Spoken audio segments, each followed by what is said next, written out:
obviously those are the teams they have to get over. So if they can win a fair number of those games, they got a fighting chance. All right, we've talked so much about Javier Baez here lately as he made his Major League debut on Tuesday. But Mendy Alcantara has now been here for about a month, played a little bit of second base, a little bit of center field when he got here. Now he's playing every day in center, and we're starting to see some pretty interesting strides out there. He profiles as a kind of a super utility type guy, a switch hitter to play the infield, and now proving that he can play the outfield. Not a lot of good things happened for the Cubs yesterday, but Alcantara made two spectacular plays coming in to shallow left center to take away a base hit there on a blooper, and then going into the alley on this line drive. Tough play because you got Ruggiano coming in the picture. It'd be very easy to give up on that ball. He stayed with it, left his feet, made his second spectacular play in the ball game. And he's basically been in the sixth spot here the last few days. When it's all said and done, he could be the Cubs leadoff hitter, but that may be well down the road. We've got roster moves to talk about. Kelly Kroll will join us after the break on those and more on Javier Baez and his offensive approach in week one of his Major League career. We have the Rays and the Cubs coming up from Wrigley Field.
Field's 100th birthday, focusing in on that magical decade of the 1980s. The Cubs going to the playoffs, winning the Eastern Division, of course, in 1984, 1989. A couple of Hall of Famers, Ryne Sandberg, Andre Dawson. There you see Mark Grace getting his big league career started. Greg Maddux, obviously, also a part of the mix. Rick Sutcliffe, the MVP in the National League after being acquired in 1984, the Sean O-meter.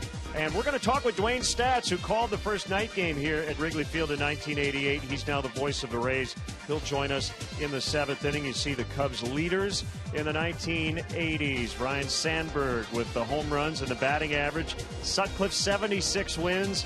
Lee Smith, one of the best closers of his day. And the Hawk, the MVP in a last-place club in 1987. Well, looking ahead to 2014, the roster continues to change. 2 pitchers are here. One going back to Iowa, one to the DL. And with more on that, here's Kelly Kroll. Well, yes, Lynn, a new fresh face in the clubhouse has recently acquired. Jacob Turner made his first appearance this morning with the team, and this is a guy who at just 23 years of age, Theo Epstein said just a few days ago, is really excited about. Felt like they got a great deal, really likes his arm, thinks he's got a tremendous upside, and is just anxious to see what he can do in a new environment. His role here with the Cubs still up in the air. He started the season with the Marlins in their rotation, but after struggling a bit, they moved him to the pen. He sees himself as a starter in the long run. Of course, that'll be worked out over time. As for right now, just excited to be in this new environment here at Wrigley Field. I haven't talked to him a whole lot about it. I think probably throw out of the bullpen to start out and then kind of go from there. But, just like anybody else, just trying to go out there and help the team win. Do you still consider yourself a starter? Yeah, I do. I don't know where their thought process is. Like I said, I haven't talked to them a whole lot about it, but, whatever situation they put me in, it's still the same game. So just go out there and execute pitches. Once you get to this level, everybody's talent's gotten pretty close to the same level. Obviously, you have some guys that can do extraordinary things, but at the same time, I think just that consistency day in and day out, especially when you're playing so many games, is crucial. So Turner was added to the 25-man roster. Also activated from the DL was Neil Ramirez, and in a corresponding move sent down to the DL was Brian Schlitter, who has some right shoulder inflammation. Also one of the other moves that Lynn was talking about, Chris Russin sent to TBA Iowa. So lots of moves, but certainly excited to be here. Are a couple of the guys that we were talking about earlier today. Lynn, why don't you take it away? All right, Kelly, thanks very much. We've got the pitching matchup today. It will be Travis Wood wearing that 1988 Cubs uni, and it's been a while since his last victory on June 15th. Alex Cobb, meanwhile, has won his last 5 decisions, and the Rays wearing kind of the faux throwbacks designed by their owner, Stuart Sternberg. So we'll have the Cubs hosting the Tampa Bay Rays as they look to avoid the sweep. We'll have Cubs baseball next on Comcast Sportsnet.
The Cubs continue to celebrate Wrigley Field's 100th birthday, and we throw back today to 1988. The Cubs host the Tampa Bay Rays as they look to avoid the sweep here on Comcast Sportsnet. Great to have you with us alongside Jim DeShays. I'm Len Casper. Javier Baez, 5 games into his big league career. Let's analyze. Well, it's been a mixed bag, hasn't it? But it has not been unexpected. As a matter of fact, it's been pretty much what we've expected from Javier Baez his first week in the big leagues. We knew all about the power. He displayed that not once, not twice, but 3 times in Colorado, driving the ball twice the opposite way, and then pulled one to left field. He's had a ton of strikeouts so far.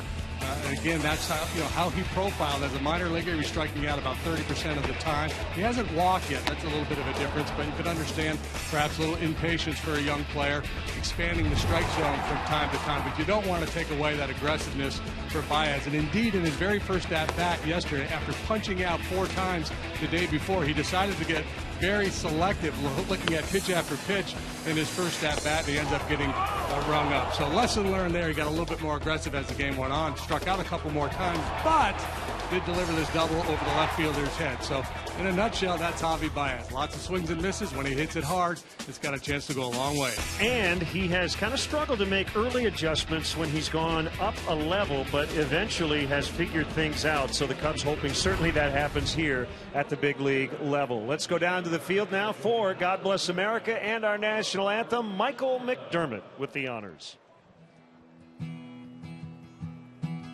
God bless America,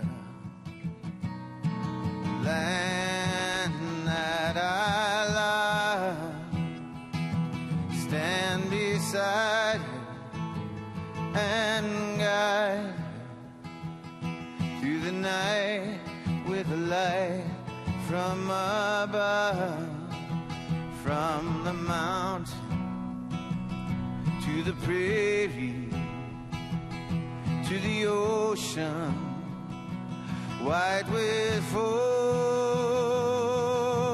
God bless America, my home, sweet home.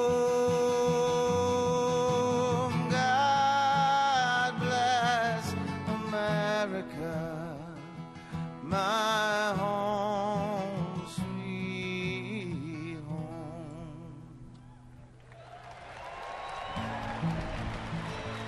Oh, say, can you see by the dawn's early light what so proudly we hailed at the twilight's last gleam, whose broad stripes and bright stars through the perilous fight o'er the ramparts we watched were so gallantly streaming, and the rockets' red glare, the bombs bursting in air, it gave proof through the night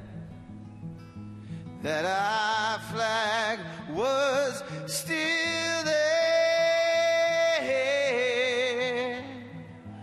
Oh, say, does that star-spangled banner yet wave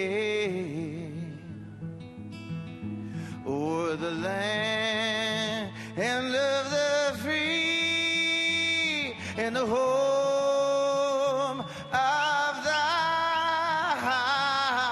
brave?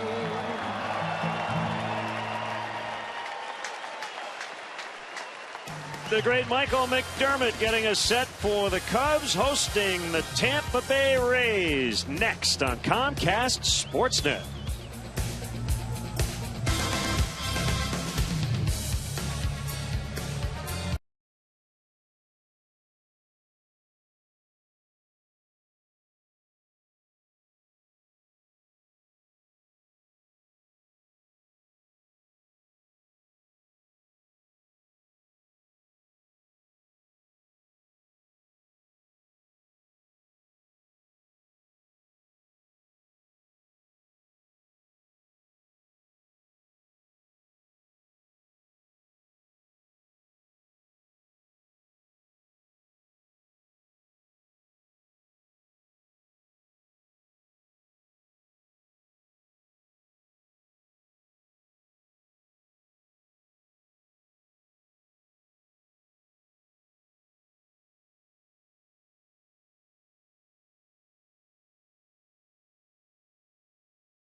your Chicago area and Northwest Indiana Lexus dealer, who invites you to test drive a Lexus today.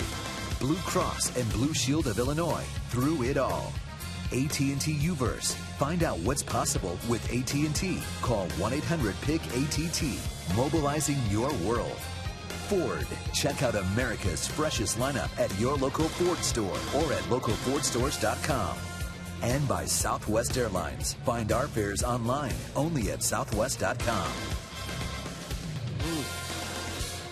August and warm temperatures, but a little cool breeze off the lake. Feels good on a Sunday afternoon. Yeah, I did my baseball card test. I flipped one out there and it blew right back into the press box. So wind definitely blowing in. Great to see our good friend Bob Rohrman throwing out his ceremonial first pitch today. Got a little hesitation at the top. With a good finish. Nicely done. Got it, baby. And the Cubs going with that 1988 look. With the pullover tops, the Sansa pants. Left-hander Travis Wood. Good old Sansa belt. Will face this Rays Southwest starting lineup. They're now within 2 games of the 500 mark after winning their 3rd straight yesterday. Jennings homered on Friday. He leads it off. Zobrist has had a huge series. Longoria had the game-winning RBI in the 4th yesterday. Rodriguez will clean up. Escobar is at short. He knocked in 3 on Saturday. James Loney is at first. Kurt Casale, rookie catcher, bats 7th. Alex Cobb, the pitcher, 8th, with the second baseman Forsythe batting 9th. Key defense for the Cubs this afternoon. We're going to see Coghlan, Alcantara, and Ruggiano cover the outfield here. And Alcantara, as we showed you, 2 sparkling plays yesterday. Infield, Valenca gets a start at 3rd. Castro and Baez in the middle. Rizzo's at 1st. Valentin Castillo behind the plate today for our Lexus Pursuing Perfection starting pitcher. It's Travis Wood. 23 starts, 7-9 ERA, still above 5 for Travis. League hits .279 against him. He's walked 58, so his walk rate is up. Strikeout rate is actually up a little bit this year too. Right-handed hitters have proven to be problematic for him. His first ever start against the Rays here this afternoon. He's going old school. He's got the pants bloused, ready to rock and roll. Got the monosyllabic matchup. Rays Cubs, Cobb Wood. Now Gibson gets the plate today. Alan Porter is at first. Eric Cooper at second. Tom Hallion, the crew chief, is at third. And these Rays throwbacks are a thing. They never did wear these back in 1988 because they didn't exist as a franchise, but their owner designed them like the old Padres uniforms. And well, you know, if you're going to make up a uniform, you might as well go big, right? Right. Have a little fun. So here we go. Wood to Jennings for ball 1 to get us started. For Travis Wood, all about fastball command. Has not been as sharp this year as last. Fastball, cutter, slider, changeup, and curveball are his pitches. Good one there, down around the knees. Mid-70s, east breeze. Pretty much had the same type of weather all weekend.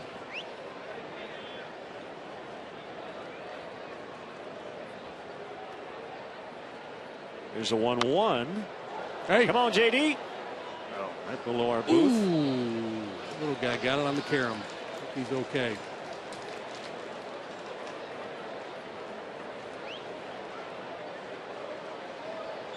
So 26 years later, you're starting to now see the home Cubs uniform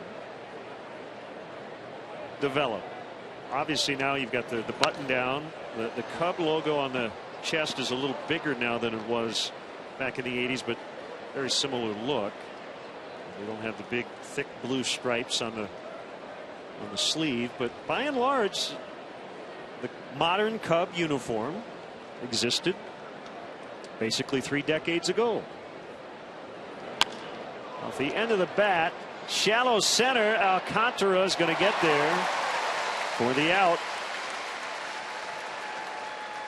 A lot of hang time there. Nice play by Alcantara. And we'll take a look at a scouting report on Travis Wood here. Yeah, fastball command's been an issue this year. Been better here than on the road. 3-3 with a 4.05 ERA, up over 6 on the road. And finish off hitters. Last year when he got the jump on the hitters, 0-1, they hit 195 against him. This year when he's 0-1, they're hitting 258 against him from that point going forward. So, just pitch making is really the key.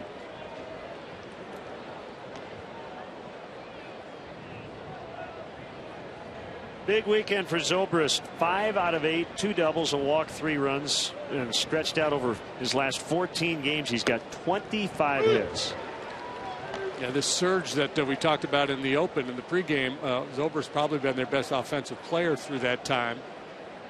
Switch hitter, he's batting .390 against left-handed pitching this year.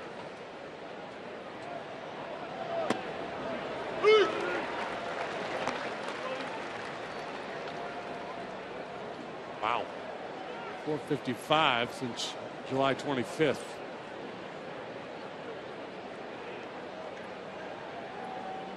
Going up with some heat, and he lays off to make it 2-2 with Longoria on deck.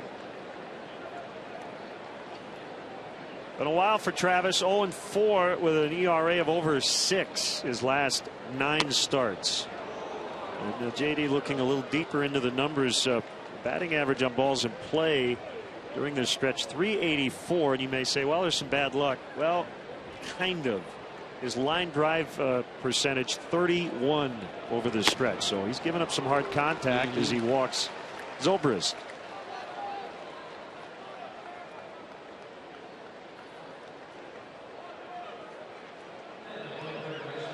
Here is Longoria.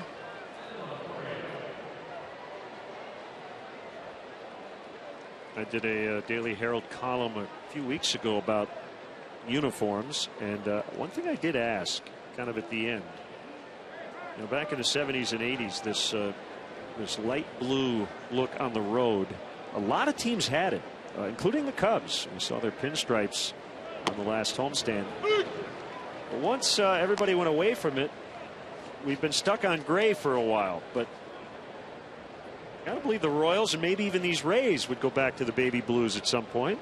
It's kind of a fun look, isn't it? It is. I mean, I'm not going to lose sleep over it. I'm kind of a traditionalist. I like home white, road grays. That ball hit on the screws, but it's going to be caught by Ruggiano.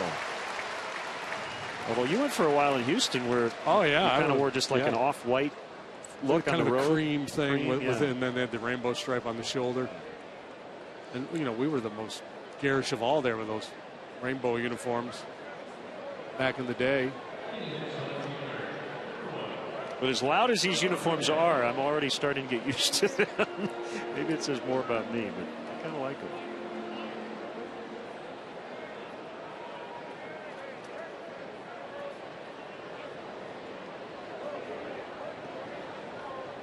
Sean Rodriguez playing left.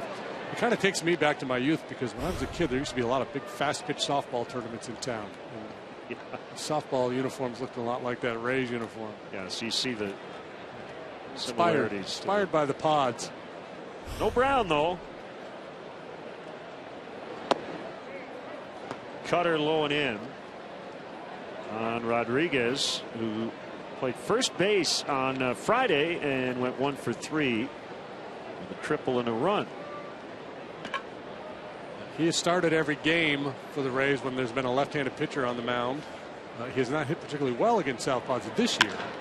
That ball hit hard in the left. Give your line drive rate.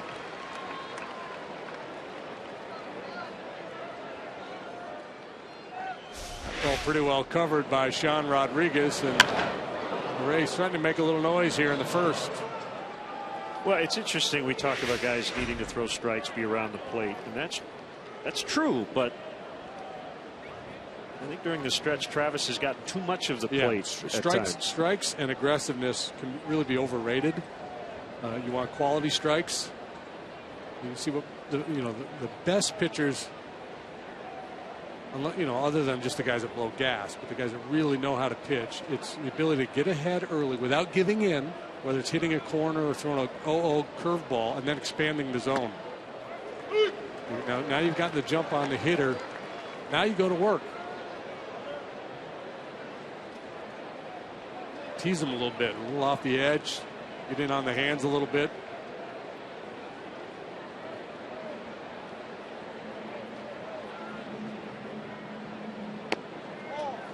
Pick toss, just late.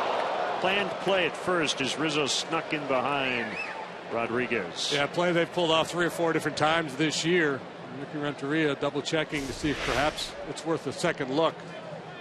A lot of times they'll do this with a left-handed hitter. This time with the righty. Castillo, good snap throw, and Rizzo there to make the catch, apply the tag, and oh so close, but it looked like he was safe.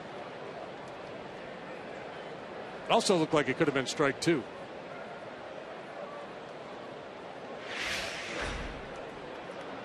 Called ball 1, 1-1.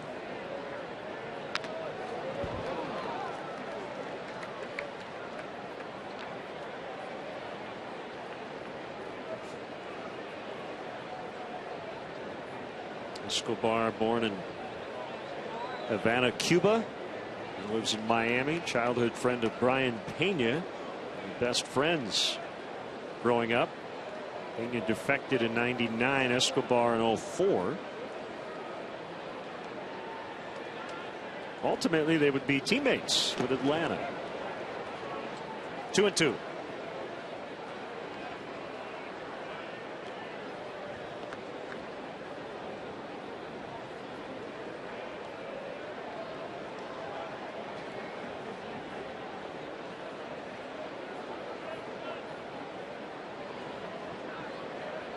Wood, and a lot of the Cubs going with the Scott Sanderson look with the stirrups. I think those are paint on versions, aren't they? Yeah, I think those so. are the real things. Yeah, the 2-in-1 socks. That's blended into the fabric there. Another shot at the knees. So number 2 and number 5 both borderline. Neither one called strikes. I think if he throws number 2 again about 2 inches higher, he's going to be in business. And by number 2, I mean number 2 in that pitch sequence, not his curveball.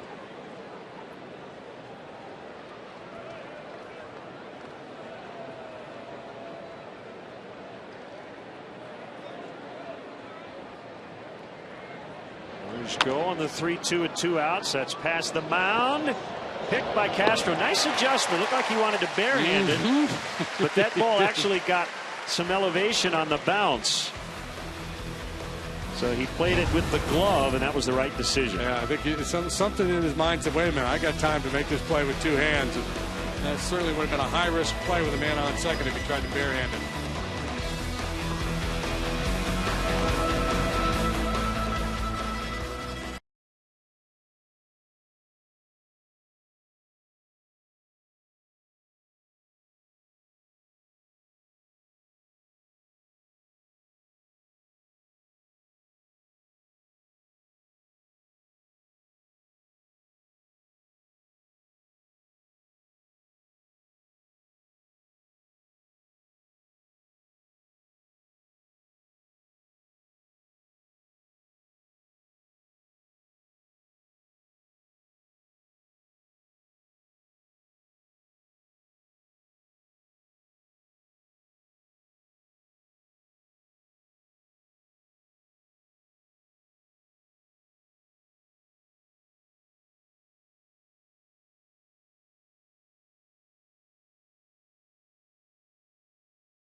A hit. Benny's Beverage Depot will donate $100 to JDRF.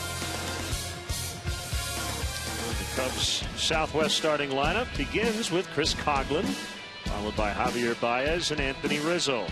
Starlin Castro's been red hot, an 8-game hitting streak. You see his numbers. Ruggiano, the former Ray, is in right. Alcantara, the center fielder, bats 6th.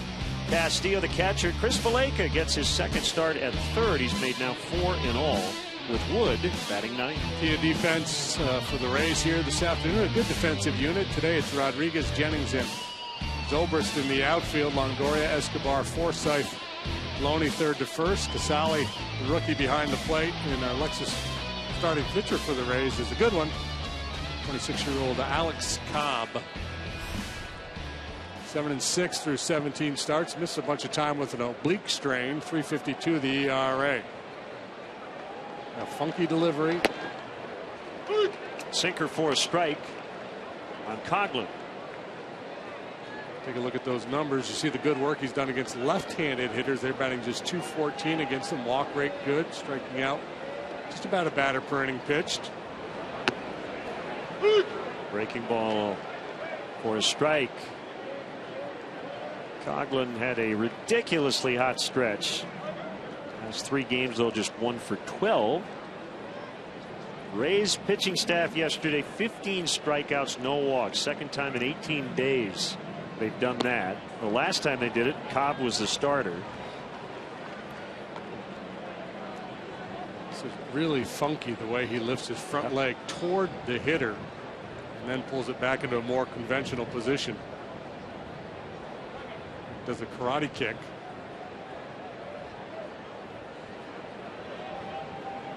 Stirrups a little messed up. He's got one on backwards. The higher arch on the stirrup supposed to be in the back. He's already losing it. And it's that starting one's to slip coming off out. that heel. It's bugging him right now. It's kind of a little uncomfortable. He's thinking, should I take the time to put it on or just keep pitching? He said, well, if I'm going to have this funky delivery, I might as well have funky socks. Got the softball unit. He's got the whole package working today. He is the king of funk this afternoon. It's fouled off. The Rays as a staff, they're on a record pace for strikeouts in a season. They're on pace to beat Detroit's record set last year, as you see the scouting report on this right-hander. Yeah, he's been really good on the road and lean to the right because of that good work he does against the lefties. Doesn't make sense to load up with left-handed hitters, and that splitter is his out pitch. Saw it with the Odorizzi yesterday and Cobb here today. They both throw a split changeup. Cobb a little more over the top, so his ball stays in the zone a little longer. There it is. So he gets Coghlan for the first out. Yeah, and I think, you know, offside hitter, so right-handed pitcher, left-handed hitter, there's a tendency to want to, you get a little more aggressive. You see the ball better, and that makes you more vulnerable to an off-speed pitch, tendency to jump. You know, same side hitters, right on right, left on left. You're always telling yourself, stay in, stay in, stay in, and you kind of handle that off-speed pitch a little bit better. You're more vulnerable to the breaking ball, but the tendency is to stay in a little bit better with the changeup, and that's why I think he has those reverse splits. Here's Baez. Ball 1.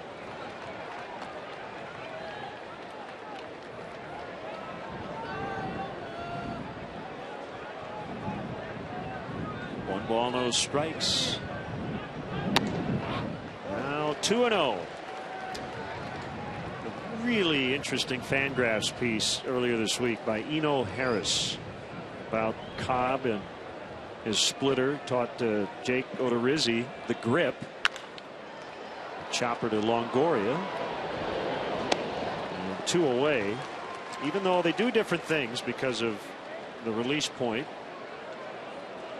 And man, was Odorizzi good yesterday. So early on in his minor league career, the Rays basically told Cobb, you can't throw a splitter, you got to throw a changeup. But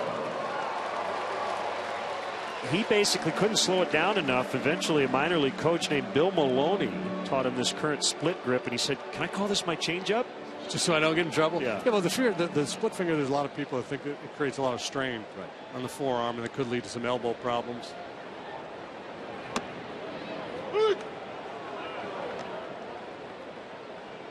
So you know, a lot just depends on usage too. Sometimes you have to be willing to back off a given pitch if you feel like you're starting to get tender because of it.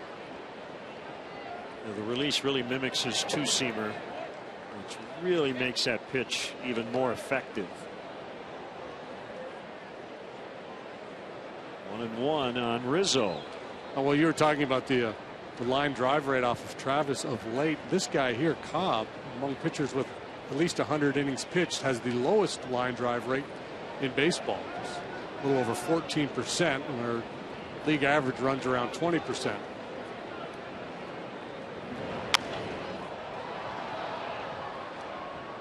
Rizzo has not homered in his last 16 games after hitting 5 in the first 4 games after the All-Star break. At one point he was in the National League lead. Giancarlo Stanton is homered today for the Marlins in Cincinnati. He's got 29. Anthony's still on 25. That's in, and it's 2-2. They just missed one here the other day. Thought he had number 26, but the wind was blowing in. It died, went off the wall for a double. And a base hit, rolled back up the middle.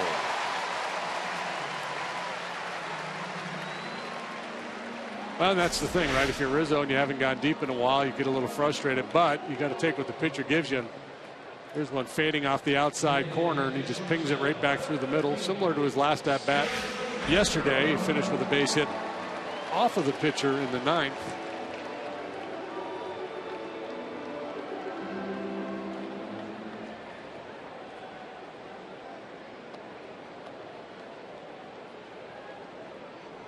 I think I said Harris. I meant Saris. Saris with the Fangraphs piece. Sorry, Eno.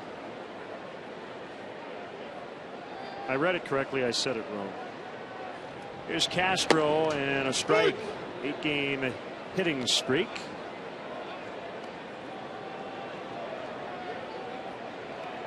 To start the month of August.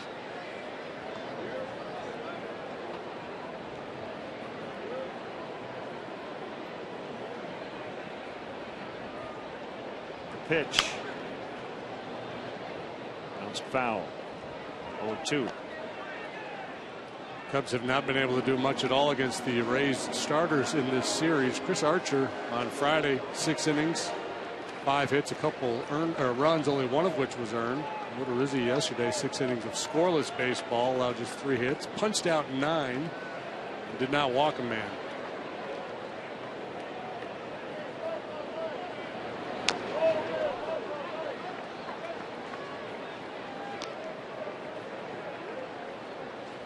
So even without David Price, this is a pretty solid rotation that Joe Maddon has at his disposal. 2-time manager of the year from Hazleton, Pennsylvania.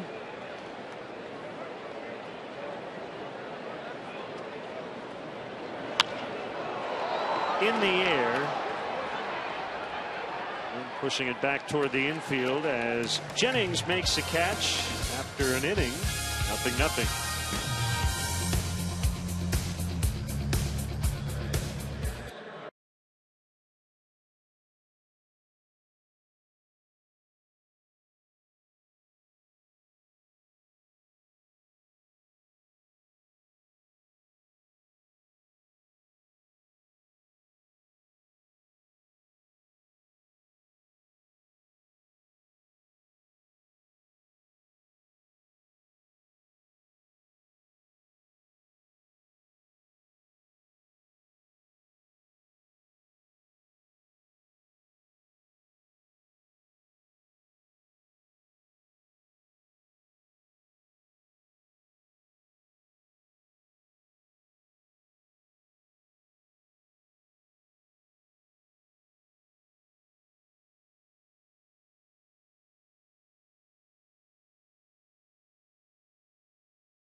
And Javier Baez continues his first series here at Wrigley Field. Of course, so much has been made of his production, rightfully so. We saw the kind of power he presents in, of course, in Colorado there. But how about the defense from the second baseman? Something Rick Renteria said is not an easy transition. He did it as a player, but going from shortstop to second and the way you have to move around the bag, the way you see the ball coming off the bat, he's made it look pretty simple, some dazzling plays there. But one thing manager Renteria said he would like to see a little more of is being more vocal out there, guys. He said with AAA Iowa, he could hear him all the time. That's what the notes he was getting on him. Pretty much ran the infield. Of course, over time, he should get to that comfort level here with these guys. But Lynn and JD, what do you think? You'd like to hear him a little bit more maybe out there? Well, I think working with Starlin, you know, is going to find out how vocal he needs to be. Might be taking his cues from Castro and Rizzo as Loney rounds to Valaika out at first on a close play. Alan Porter made the call. Hang on. Here comes Joe Madden. Joe Madden's coming out. George Hendrick, the first base coach, I think thought he was safe too. It's a pretty good play by Valaika. He had a long way to go. Good strong throw. Loney lunges for the bag. This is out. Out. Yep. Out. No Certainly, argument. yeah. That was kind of fun in super slow motion. Okay, a little check swing. I didn't know if he meant to do that or not. I don't think he did. Oh, looks like he's kind of hobbled too, the way he's going down the line, like something's barking a little bit. It's always dangerous when a guy lunges for the base like that. Could land awkwardly, roll an ankle, jam the back a little bit, the low back. Yeah, the whole deal about Baez being more vocal on the infield. Almost no player when it comes to big leagues is going to be particularly vocal. But you can't play scared. If there are times when you have to take charge of a situation, call off other infielders on a pop-up, say, or coverage of a bag, I mean, you got to be able to make a little noise. But most guys are just kind of going to take some time to settle in. To Sally, the catcher, thrown out by Castro.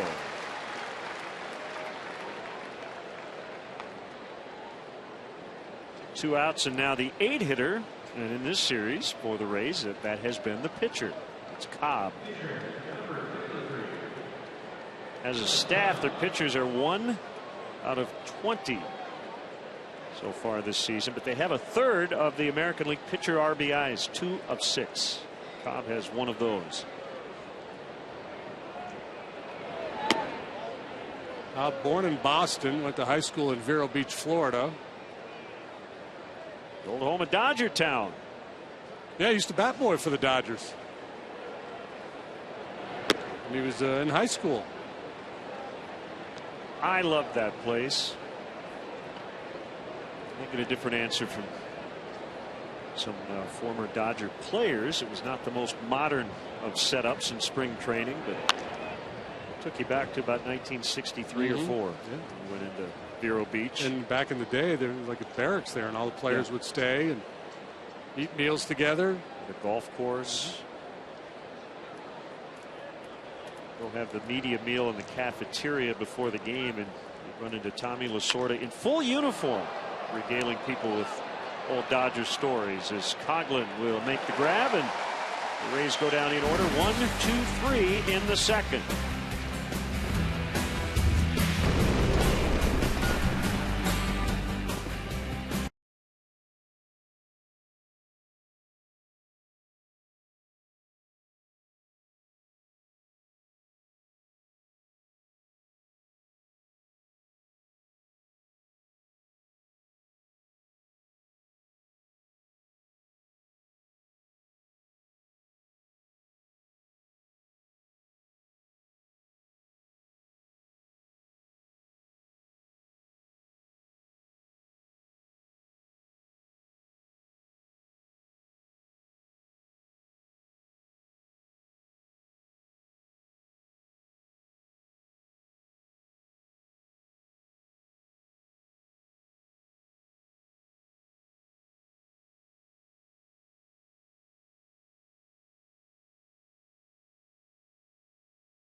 We are celebrating the 80s decade this homestand.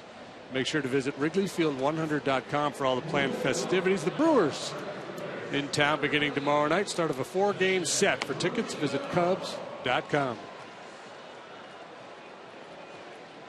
Very scary moment. June 15th of last year. Rays versus Kansas City. Eric Hosmer with a liner right off the head of Alex Cobb. He suffered a concussion and ended up missing 2 months as a result. Now we saw Alex Torres, who now pitches for the San Diego Padres. He's wearing the new insert because he was in the bullpen that night with the Rays, and that incident really bothered him. Now Cobb not wearing the insert. Boy, was that scary. Yeah. And who was it earlier this week got hit? Dan Jennings. Dan Jennings of the Marlins. Yeah. Spent the night in the hospital. He's on the concussion DL. Jay Happ got it last year. Missed a bunch of time. He's so vulnerable when you turn that ball loose. These hitters so big, so strong, and that ball explodes off the bat. There are times when you literally have no chance. Ruggiano, Alcantara, and Castillo against Cobb.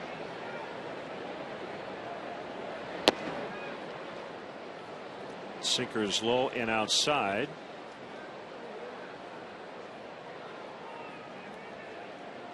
Cubs with a hit in the first. That was Rizzo, 2 outs. A single.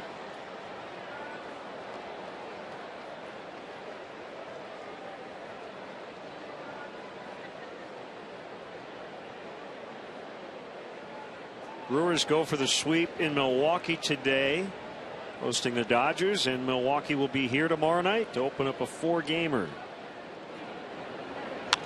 Facing Clayton Kershaw today, and it's 1-1 in the third.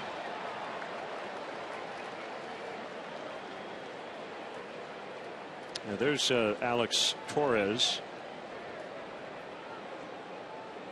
That new protective cap as Ruggiano strikes out.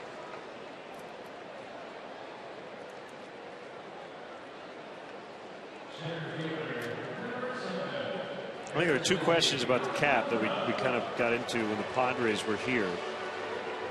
And I don't know which one's more important to guys, the way it looks and the way it feels. I would like to think it depends on the guy. It depends on the guy. I would like to think it's about the feel part of it. Most pitchers don't want to have any extra weight to deal with up in that area, but I do think there are some guys who wouldn't even consider it because it looks fun. Absolutely.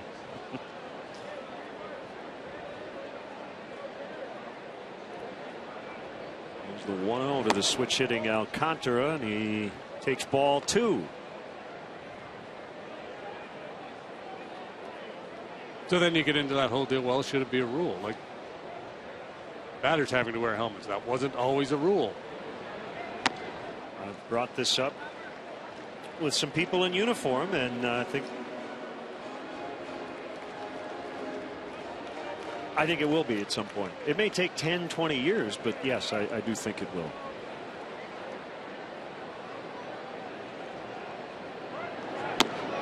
And I think for that to happen, those caps will start to be mandatory at very low levels. Maybe even in Little League, pitchers might have to wear some sort of helmet or insert. That's how you'll get guys to wear them, because that'll be what they're used to. Only makes the play. And I'm not saying that I want it or I'm a proponent of it, but I do think it's coming at some point. Like the base coaches now wearing helmets. And you could start it in the minor leagues. You guys used to, as you said, even in the youth leagues. And as rare as it is that a guy does get hit in the head, we know too much now about head injuries to kind of blow it off as, well, guy didn't want to wear it, he didn't have to. It's low on Castillo. Next homer will be a new career high for him. He's got 8 tying last year's total.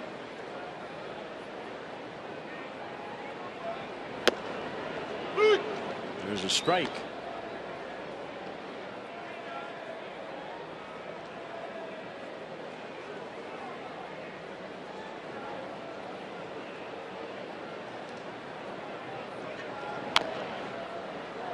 We're going to have some fun a little later and reminisce with Dwayne Stats, former Cubs announcer.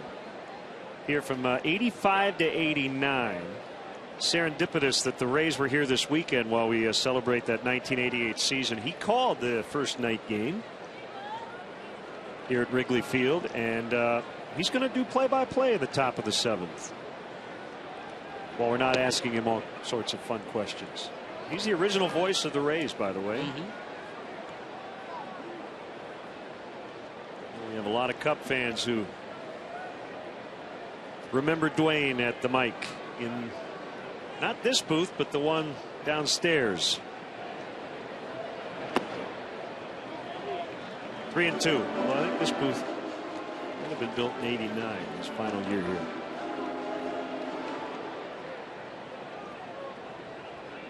Cobb throws his sinker a little bit more frequently to the right-handed hitters than his splitter. I think he will throw it to the right-handed hitters, but it's a better weapon against the lefties.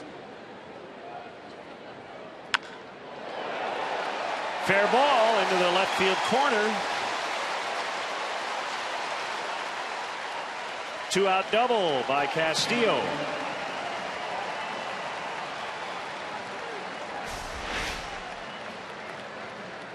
Two-seamer moving in on him, but stays over the inner third of the plate. Castillo drops the head of the bat on it.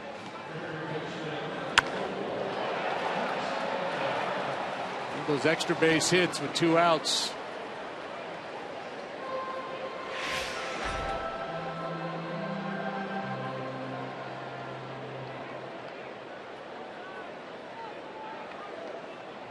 Here's Valleca in for Luis Valbuena at a couple of rough days at the plate to start this series.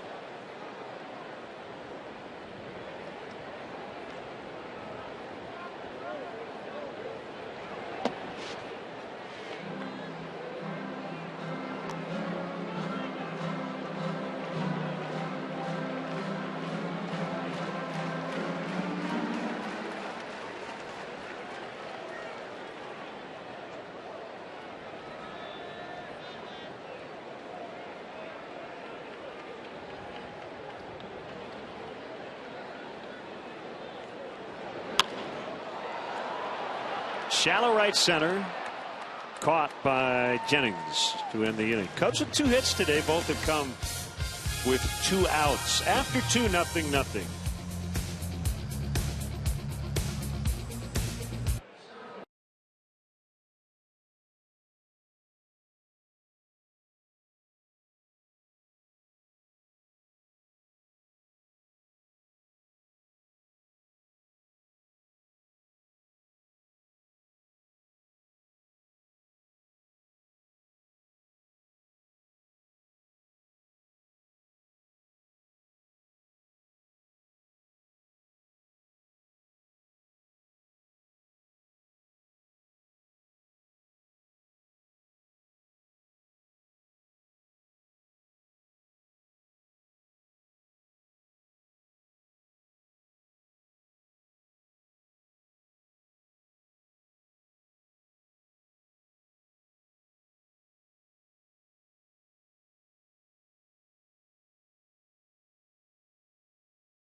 rock night here at Wrigley Field. The Cubs host the Brewers this Wednesday, August 13th at 7:05, and fans who purchase Budweiser bleacher tickets through the Cubs special events page will receive special Cubs Zubaz pants. Tickets are only available through Cubs.com/special events. It's finally over in Anaheim.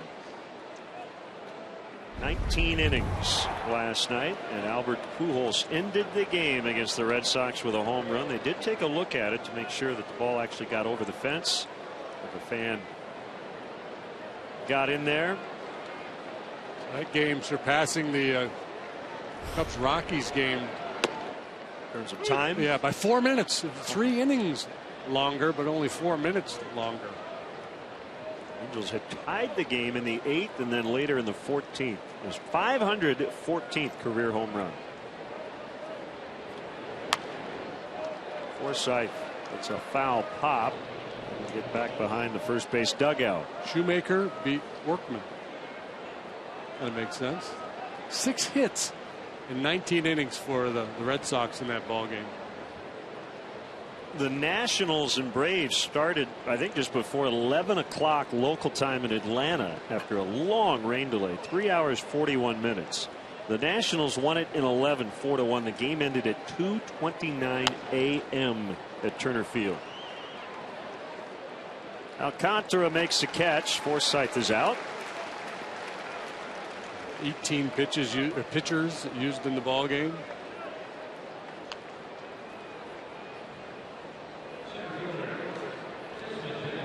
Tired bodies dragging to the ballpark today.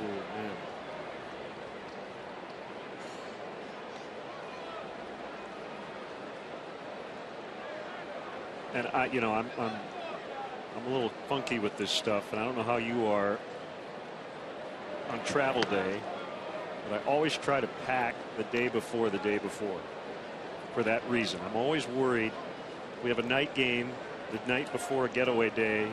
When we get back to the hotel or to my house at 3 in the morning, that I don't want to have to worry about. No, man, I got to pack. Yeah. No, I'm the guy that's scrambling around, firing stuff in my suitcase at the last minute. Yeah, that'll be a show and go day for those clubs, right? Get to the ballpark as close to game time as possible. Get ready and go get after it.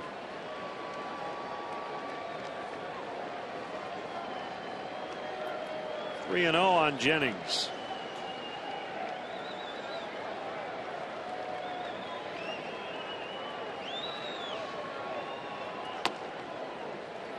Ball 4.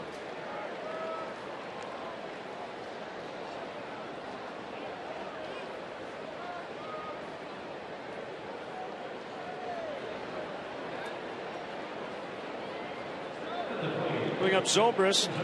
He walked in the first. Darwin Barney is back in the big leagues with the Dodgers. Hanley Ramirez put on the disabled list with a sprained oblique. Barney not in their lineup today in Milwaukee.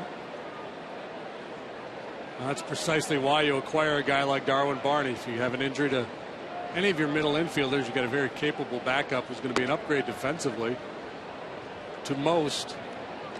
Obviously, he's not going to bring the skill set to home plate as a hitter that Hanley Ramirez has, but capable backup. And that oblique issue, those tend to linger. That could be a problem for the Dodgers. They've acquired some pitching recently. Roberto Hernandez from the Phillies, and now Kevin Correa from the Twins is now a Dodger.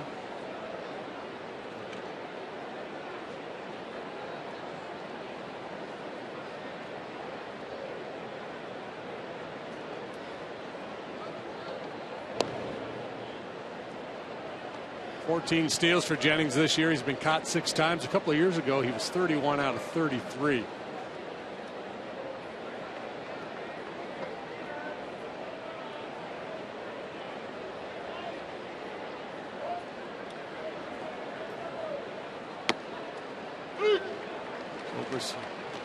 Smart player. He's willing to take a pitch or two to give Jennings a chance to steal if That's the thinking, but you don't want to take too many if you're Zobrist. You don't want to force him to go out of the zone.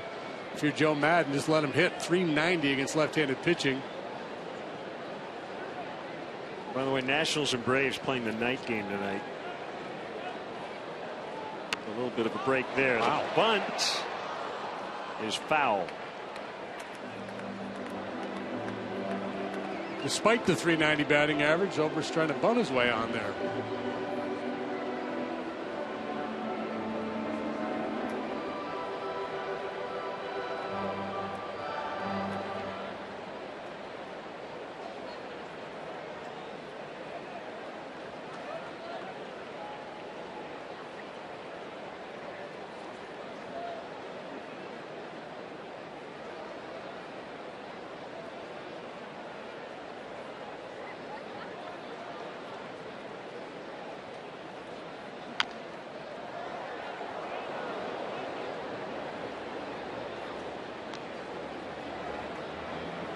Jennings appears to me to have no clue on Travis Wood. He's taking a very modest lead, and he's heading back to the base as the pitch is being delivered.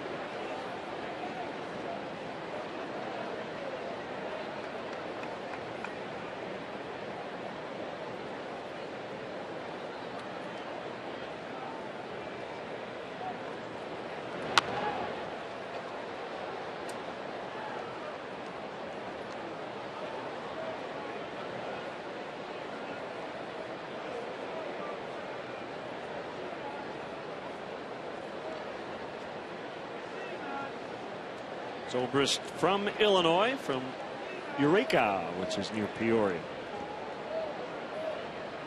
33 years old.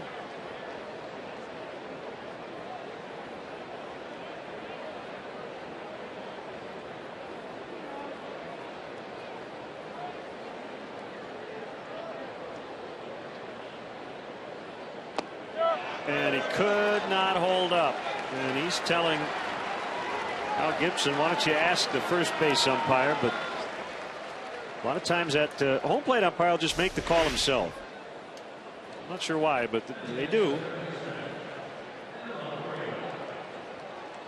That's the first strikeout for Travis Wood.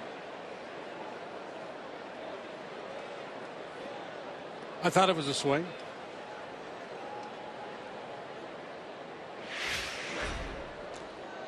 Question is always, why wouldn't you ask? And the answer is always, because I had it. I saw it as a swing.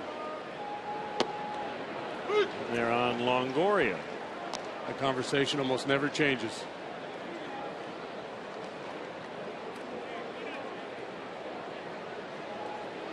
Longoria was not drafted out of high school, wasn't heavily recruited by any Division I colleges. Went to Rio Hondo Community College and then transferred to Long Beach State.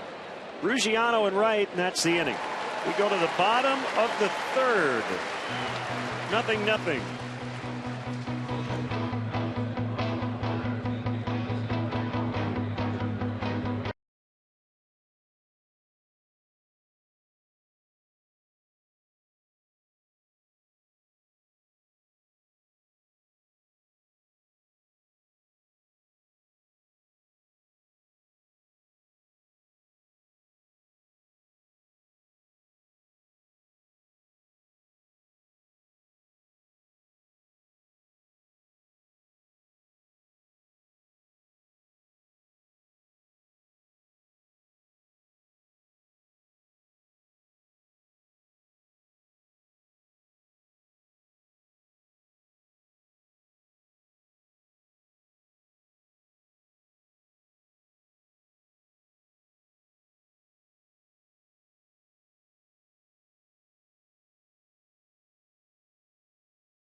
Jays come to town. As a matter of fact, they're going to fly into U.S. Cellular Field, and they're in position to make a run at the wild card. Should be fun baseball. Jose Abreu and the White Sox will try to knock the Blue Jays down a peg. Friday at 7 on Comcast Sports Net. Could be Mark Burley pitching today. Tom Ricketts, chairman, as he always does, walking around the ballpark, chatting with fans.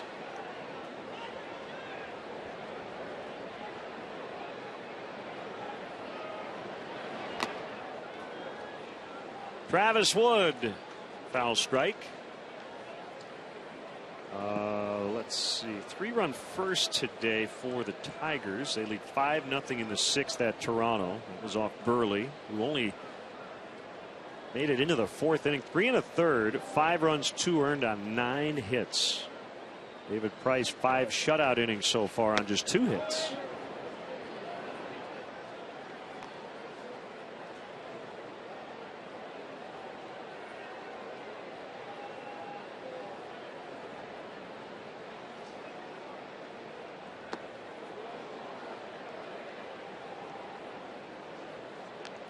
One and two. Can't recall another pitcher I've seen with this delivery.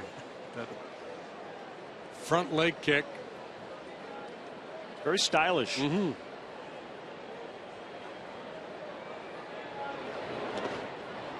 Pretty nasty breaking ball. We've been talking about that split change, but pretty good curveball there too. He's led off each inning with a strikeout. Coughlin in the first, Ruggiano in the second, and now he gets Travis Wood here to start the third. You know, Bronson Arroyo's got that kind of high, funky leg kick, but it's, you know, it's more conventional. It's not pointed towards the hitter.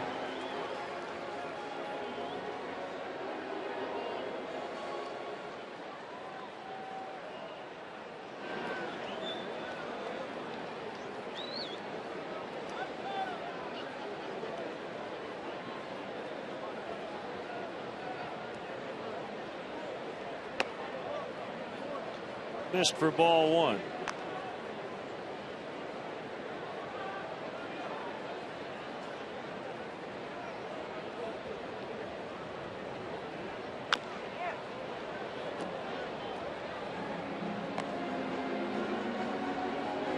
Alex, as we showed you, whacked with that comebacker in the head last year. His brother, RJ,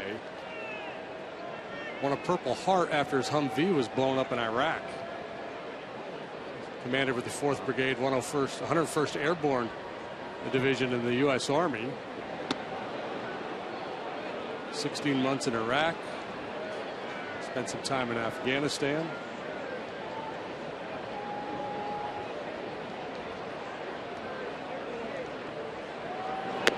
Swing and a miss. Trying times for the Cobb family. There's that changeup. You throw a little harder, it looks like, at times today.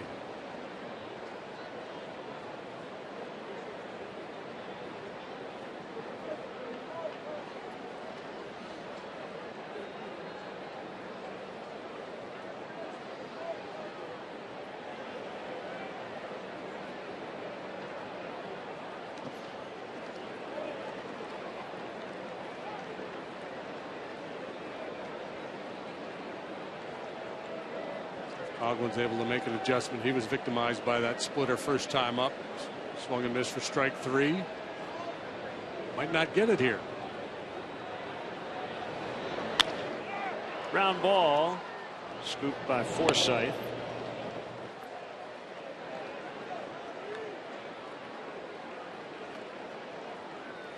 So the Brewers starters the Cubs will face the highest ERA.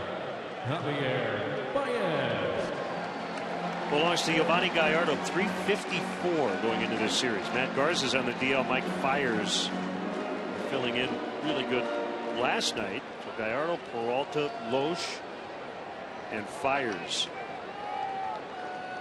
Cubs have Jake Arrieta, 280. Kyle Hendricks, 210.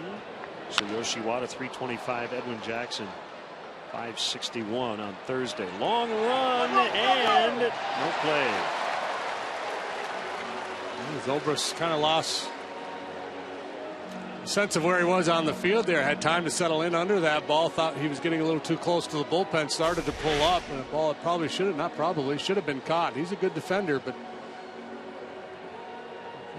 Loses his way on this one.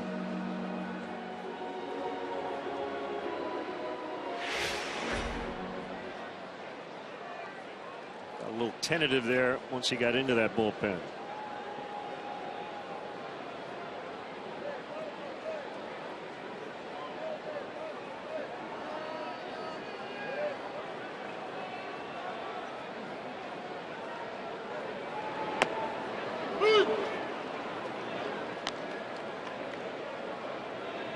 Two.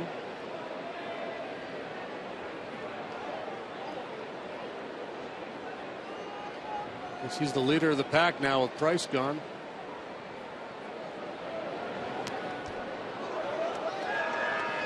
They've had some really good ones.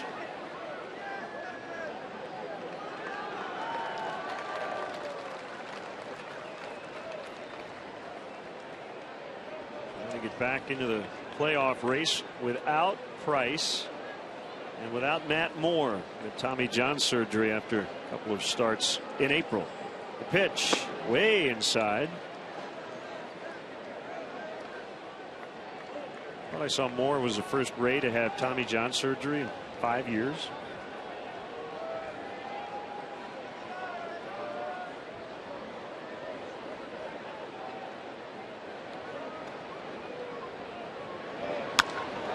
Ball crushed deep to left, out in front of it, and he pulled it way foul.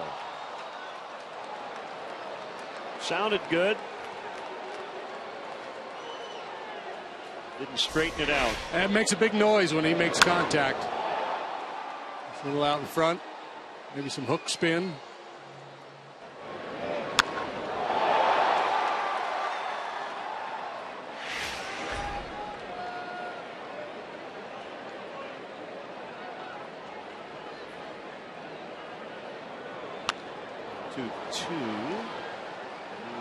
Do it again. Trying to go down and away with that pitch, and it drifted back in on Baez. See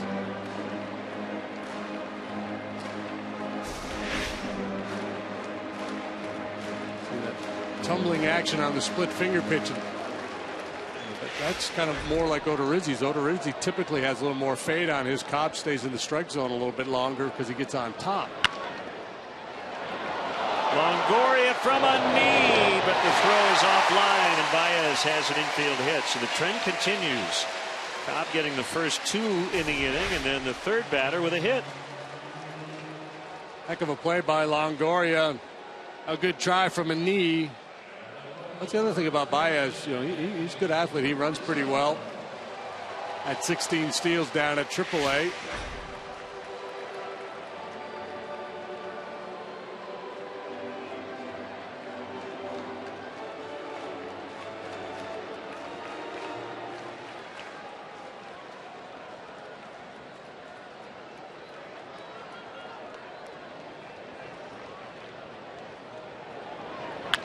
Rizzo.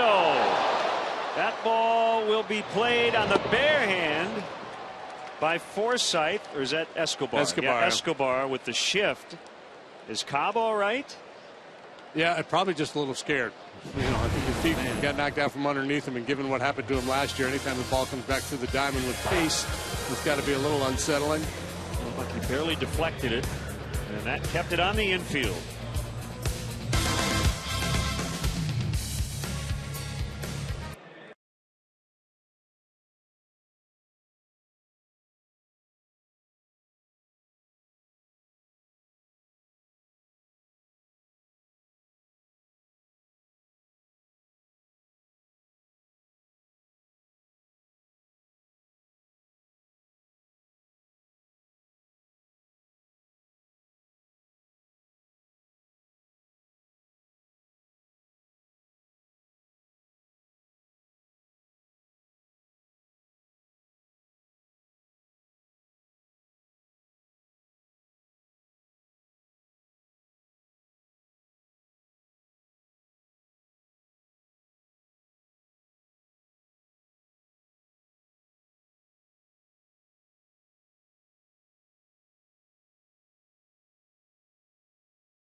a chance to have it appear later on in today's broadcast, brought to you by AT&T.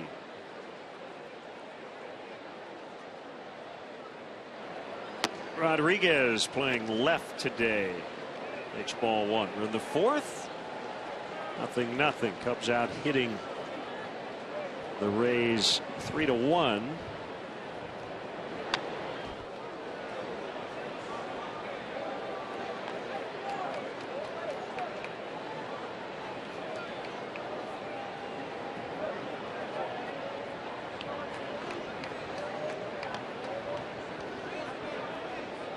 Mentioned Giancarlo Stanton with his 29th today for the Marlins. Casey McGee has hit his third, but it's all red, 7-2. Devin Mesoraco now has 20 on the year. He's hit a couple.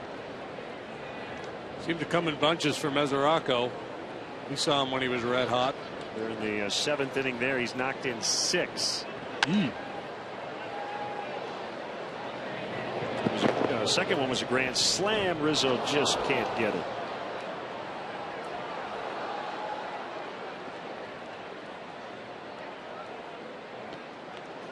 He thinks he should have caught it.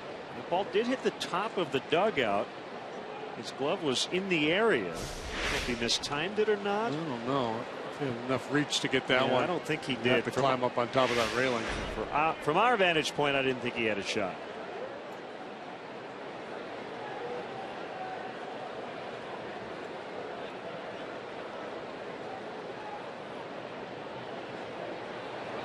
Two and a foul tip, strike 3.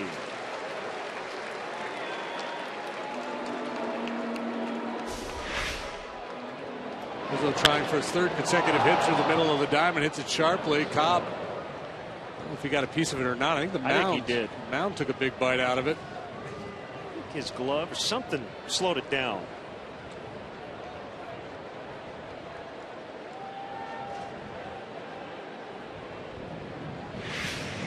Is his 6-3 ground out in the book. Escobar foul pop on the bunt, caught by Castillo. You know what today is? What's today? Today is the anniversary of Charlie Root Day. Great Cub pitcher Charlie Root. They celebrated the Charlie Root Day on August 10th, 1941 here. I have a little music. Sent to us by Larry Bell, who's a season ticket holder. He's at every home game down there in aisle 115. Here, let me show. And he's got, he sent us a couple of these. His great grandfather, Harry McGill, wrote the words and music to this song for that celebration of Charlie Root Day. Watch the Cubs play ball, the name of the tune. Oh, happy day. The Cubs will play at good old Wrigley Field. We'll all be there in the nice fresh air and watch the Cubs play ball. How about that? You could have gotten a copy of this song for 25 cents from Harry. Very cool. We are all gay on this great day at good old Wrigley Field. We cast away all toil and care and watch the Cubs play ball. I don't know how to read the music, or else I would sing it to you. You'd all be turning off your television. The 1-1 to Loney. But thanks for sending that along, Larry. That's pretty cool.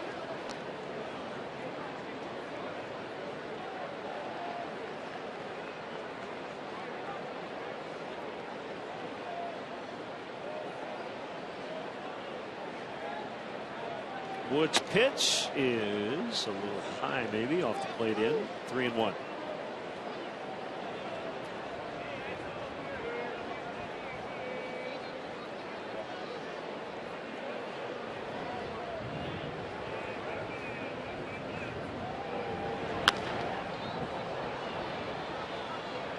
Coughlin near the barrier, and it's grabbed by a Cub fan over there.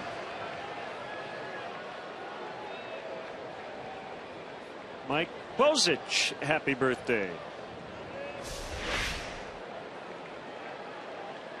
Watching and rooting on the Cubs.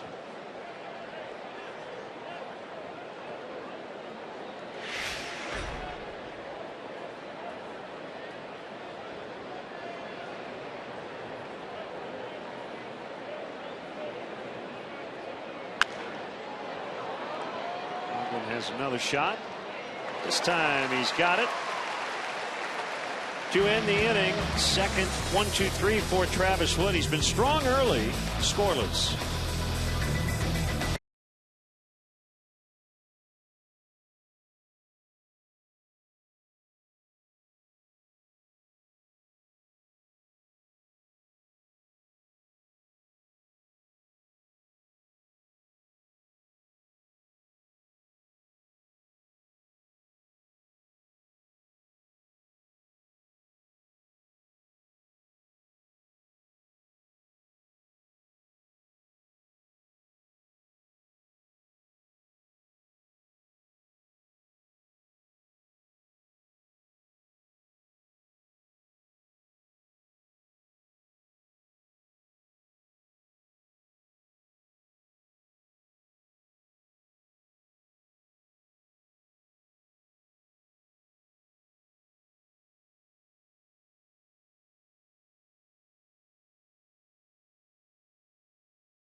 Great to see hospital man Courtney Roberts.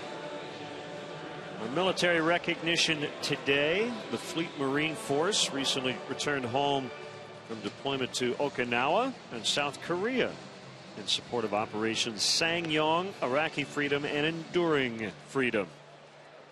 Great to have him here today. Threw out a first pitch as well. Don Zimmer passed away earlier this summer. Former Cubs player,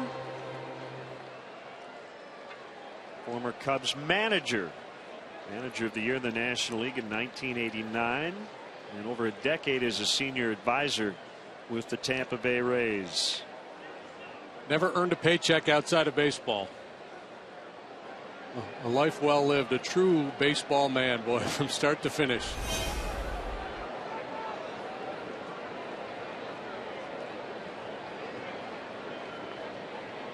Played with Jackie Robinson. 66 years in baseball.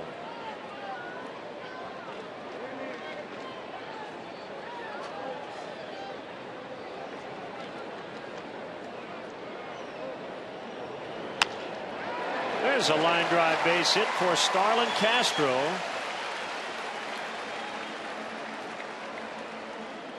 Gives him a 9-game hitting streak.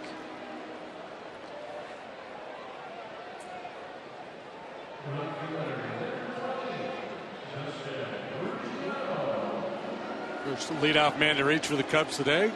Looking to build a little something here. See if they can draw first blood. Luciano, a strikeout victim. His first time up. Cubs are getting their hits. This is the first one they've gotten with fewer than 2 outs. Over to make the grab is Zobrist to get Ruggiano. One away.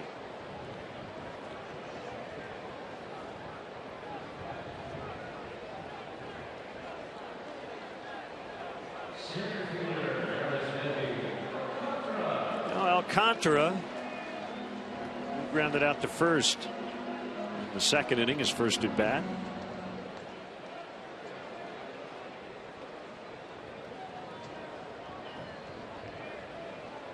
In an attempt to get something going, Ricky Renteria might think about a little hit and run here. Cobb gets a lot of ground ball outs. And therefore a strike.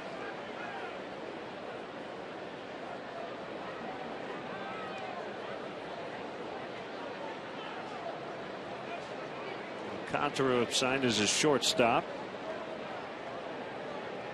From Santo Domingo in the Dominican Republic.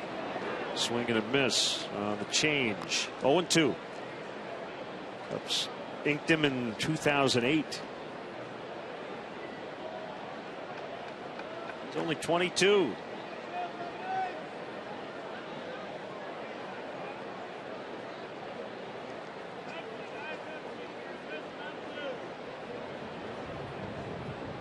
Short lead by Castro on the pitch. It's low.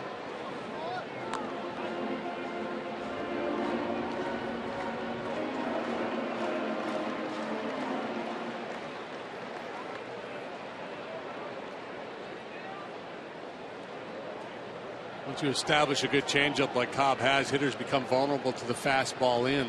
Telling themselves to stay back. Hard to be quick to the heater. Continue to work that changeup, see if you can get him to chase and maybe roll over on one.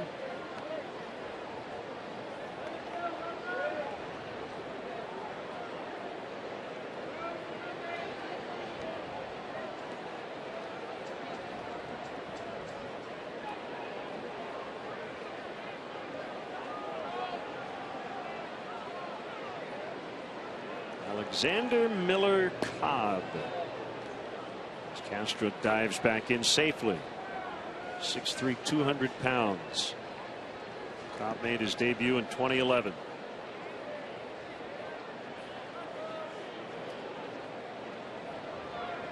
Fourth round pick by the Rays in 2006. So just steady progression through their system.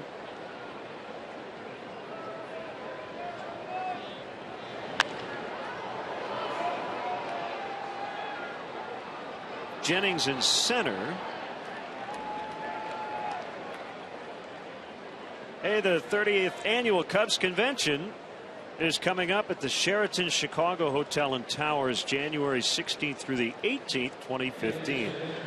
Room blocks are now open, can be reserved by visiting CubsConvention.com, or you can call 1-800-325-3535. Ask for the Cubs convention rate. All reservations at the Sheraton Chicago come with convention passes built in to the hotel package, which is nice and convenient.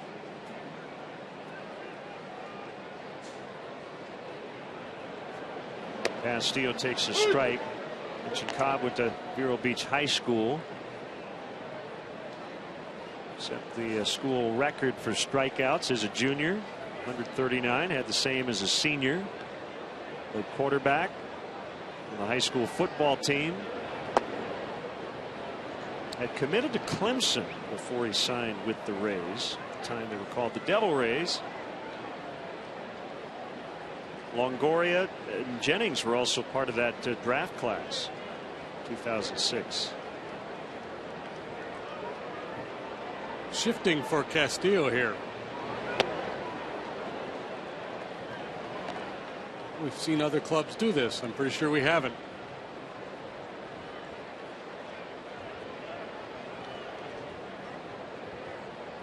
Two strikes. Forsythe going to slip back to the other side of second base.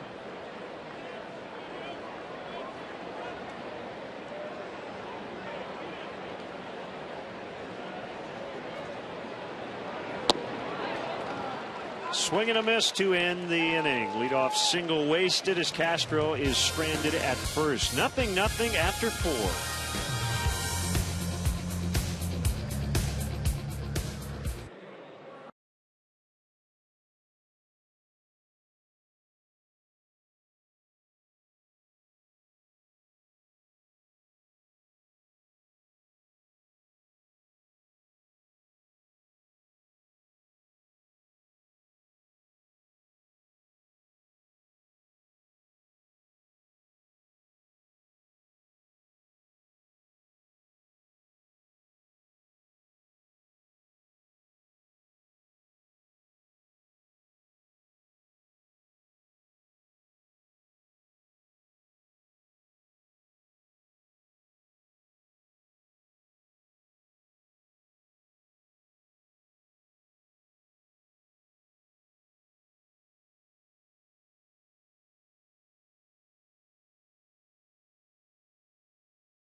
Central Live. We'll check in with the Bears down at training camp. Highlights and post-game reaction from Cubs and Rays. All that and more on Sportsnet Central tonight at 6:30, only on Comcast Sports Net. Well, middle innings have been an issue for Travis Wood.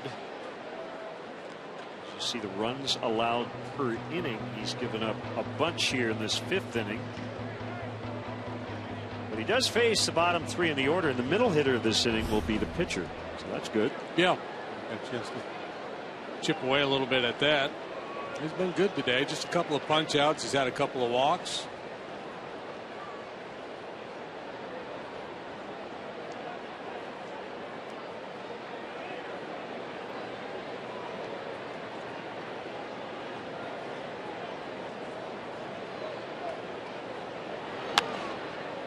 Casale, who got his first career RBI on Friday, was a game tire, fouls away.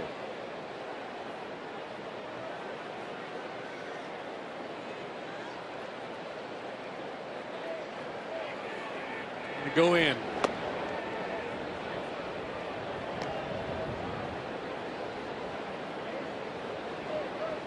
Seems to me hitters this year are kind of more aware of that cutter in on the hands, and they're laying off of it. Last year you got so many pop-ups, cut fastballs up and in on right-handed hitters.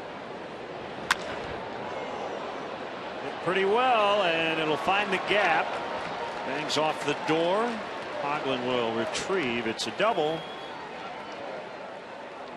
Well, if you were to instruct a hitter how to approach Travis Wood, that would be it, right? You should lay off that cutter in, get him back out over the plate a little bit, and that's exactly what he does. This is a fastball in the outside corner, but it doesn't have a whole lot of life. Not moving away from him, not sinking down in the zone. Pretty flat. Although, again, well located, but a good swing of the bat. So that puts the pitcher now in a bunting spot to try to get Casale to third. By the way, Jay Bruce just took away what would have been Giancarlo Stanton's 30th home run in Cincinnati.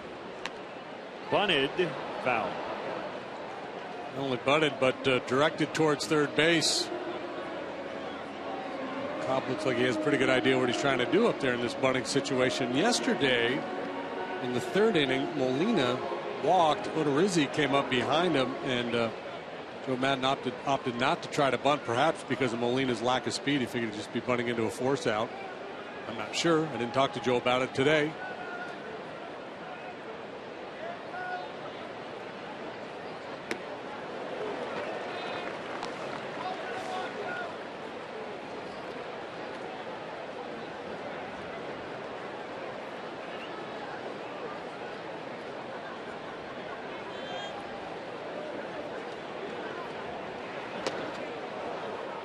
One and two.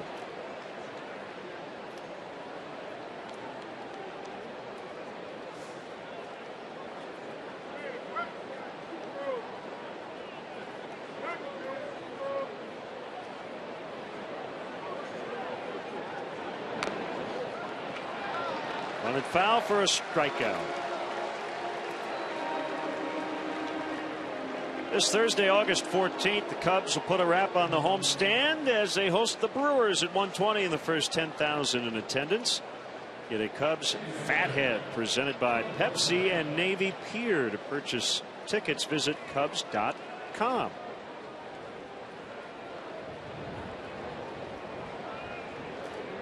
Forsythe, the man in scoring position, and one away.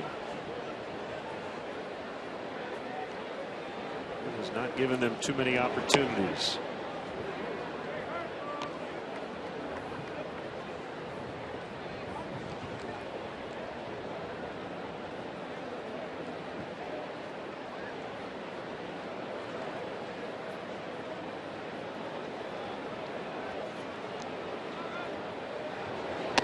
Up and in.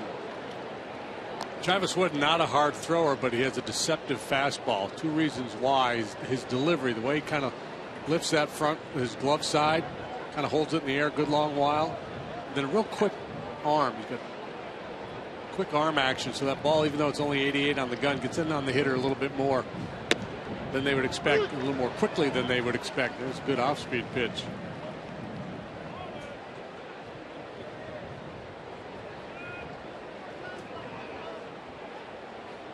Mentioned Jade Bruce. He was a Reds first round pick in 2005. Travis Wood was taken in the second round that year.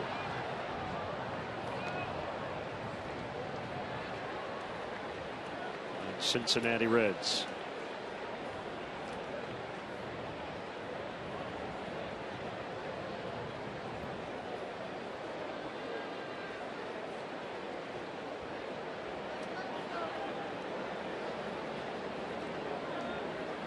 His 2-2 and on the hands, fouled off.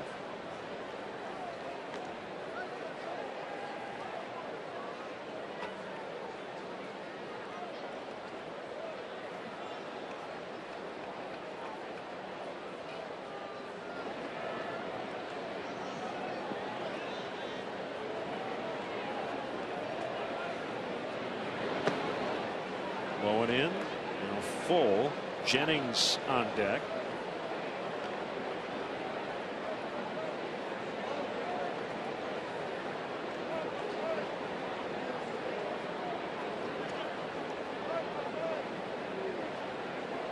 Travis Wood's major league debut was against the Cubs, and he faced Starlin Castro in that game. Castro playing behind him at short.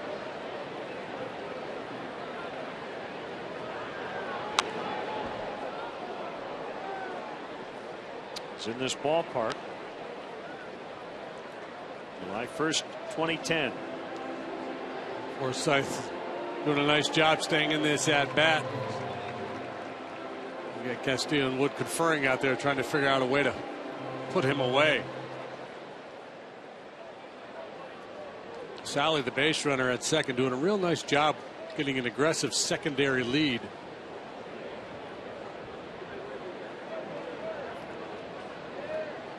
Away here to Forsythe, or rather in, I mean. It is a little low. Well, it's a good at bat there. That's a pitch a lot of guys would offer at.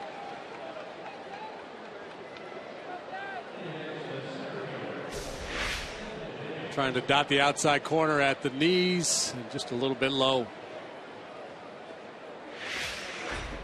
So he's walked 3 on the day. And here's Jennings. Walk back in the 3rd inning.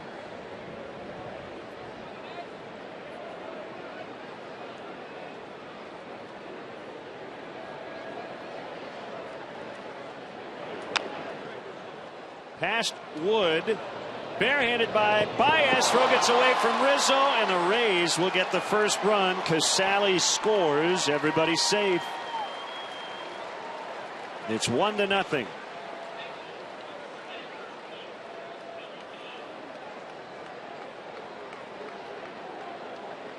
Threw a single and an error on Baez, allowing the runners to move up a do-or-die play nicely with the backhand, then back across his body. Rizzo just can't make a play on it. Not an easy play for either guy. Baez slinging it sidearm across his body. And tough to react for Rizzo at such close range. So a hit for Jennings, no RBI. Casale scores on the error by Baez. And they're at the corners. The ever dangerous Ben Zobrist. He's walked and struck out. Strike called.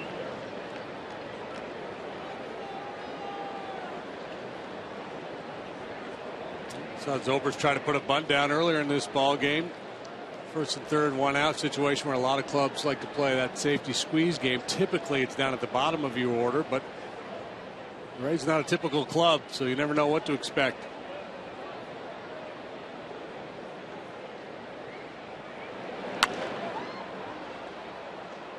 Foul fly to the seats and right. Wood ahead 0-2.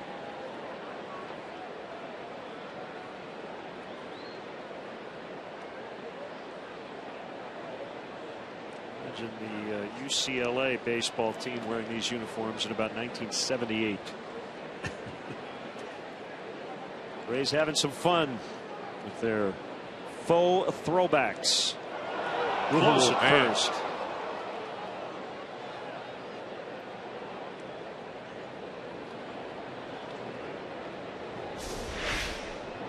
Ricky may come out. Let's see. Close. They're sending Castillo out to the mound to talk to Wood just to buy a little time to check the replay.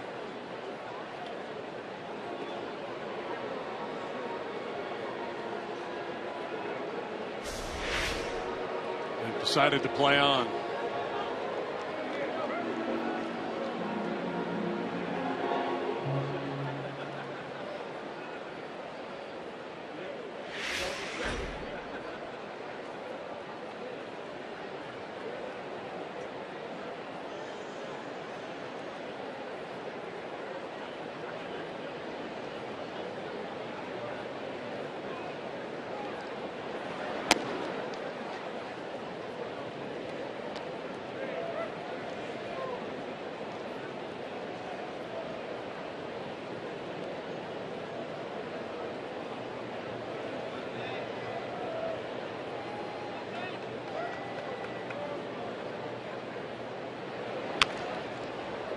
Grounded foul. Uh-oh.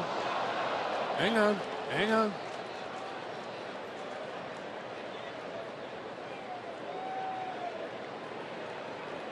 Glad he kept his pants on, too. He's lucky he didn't get that one in the lips. Be careful now.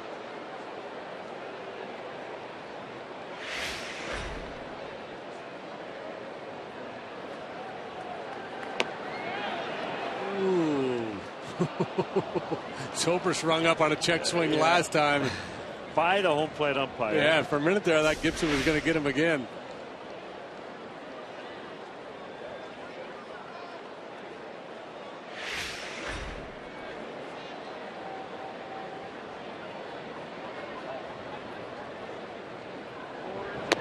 Good pitch. On the outside corner. No argument from Zobrist.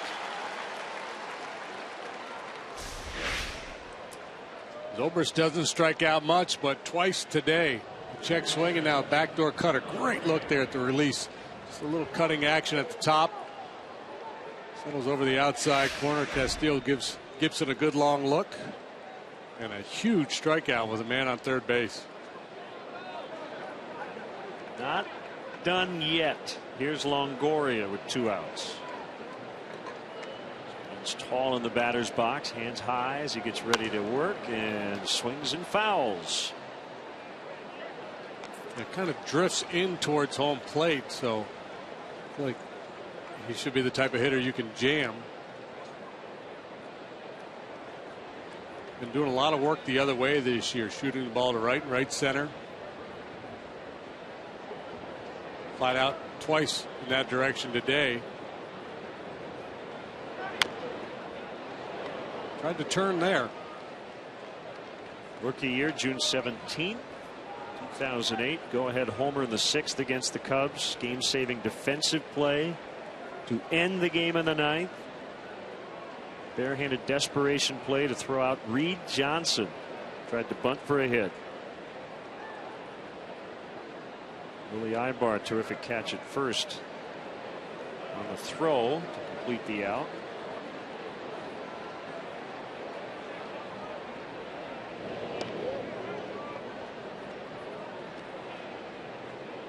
Two homers game 1 of the ALDS that year against the White Sox. Pretty good postseason debut. First 2 at bats, in fact. All time among major league third basemen, home runs in the player's first 6 years. He is 5th at 162 coming into play this year, trailing only Eddie Matthews, Mark Reynolds, Mike Schmidt, and Troy Gloss. At the end of the bat, he flies to Alcantara to end the inning. Rays get the first run. However, it's 1-0 in the 5th.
Check out the Wrigley Field 100 collection at Cubs Authentics, from game used throwbacks and Wrigley Field 100 baseballs to autographed items from your favorite alumni and Hall of Famers. Cubs Authentics has the most exclusive memorabilia to commemorate a century at Wrigley Field. Go to Cubs.com/authentics all season long for updates on the newest game used and autographed items. Rubik's Cube giveaway today. I figured out the best way to solve that is just to remove the stickers. And yeah, just replace them. They belong. Chris Valaika takes ball one inside. The Rays shut out the Cubs yesterday and are doing the same against them so far today behind Alex Cobb. A couple of innings ago just gave up on that stirrup on the right leg as Valaika fouls out to Loney. The little girl figures if she can solve Rubik's Cube before the end of the game, the Cubs are going to win. Seriously trying to figure that out. While the Cubs are trying to figure out Cobb here today. I was going to say she's trying to figure out the cube, and Cobb is trying to figure out his socks.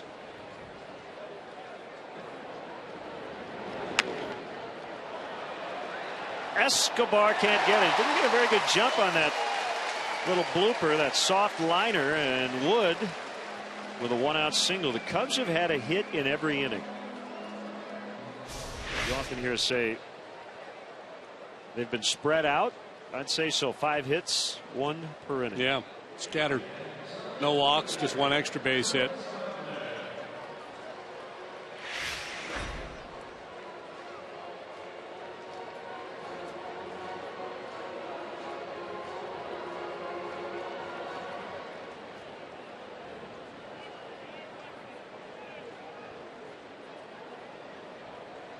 Loney opting to play behind Travis Wood with Coughlin up there.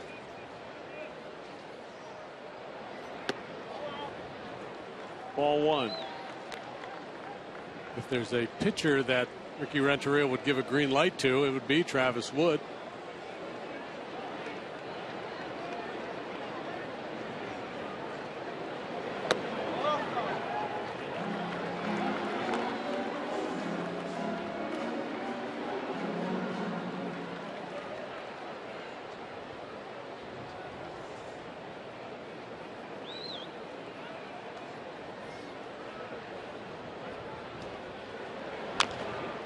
Had a pitch.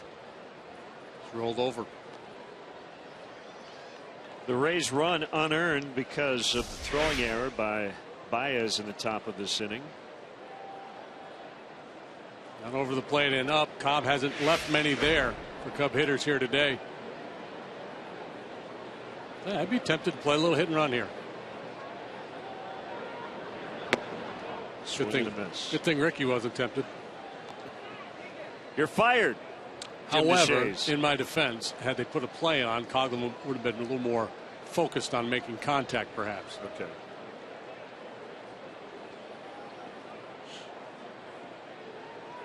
Wood would have been going. Yeah, Travis might have beaten the throw. Shortstop would have covered. He would have hit a ground ball through there. 1st and 3rd. 3-2. Send him now. Well, I don't know. You're 0 for 1. Yeah, well, try to go 1 for 2. I'd be a little wary of that swing and miss again, right? If he throws that changeup and you get a swing and miss.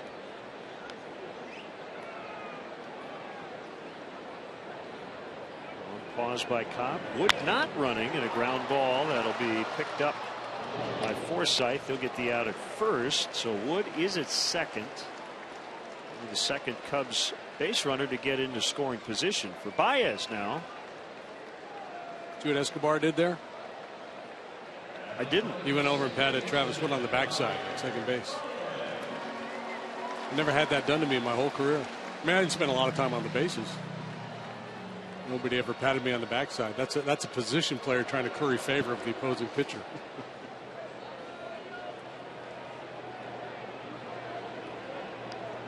Baez 1 out of 2 with an infield hit. Here's a pitch.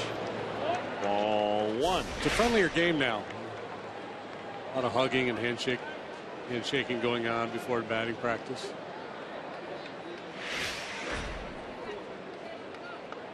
You wouldn't have done that to old Nolan back in the day. We had to walk to the ballpark. Uphill.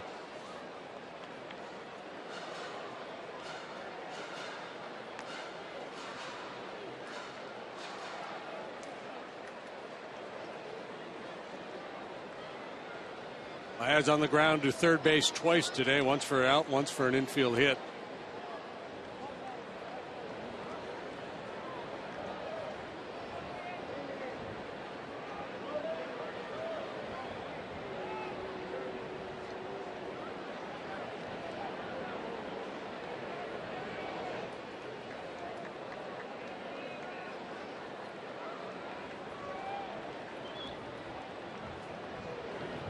Big crowds this weekend, hoping to see something big from young Javi Baez.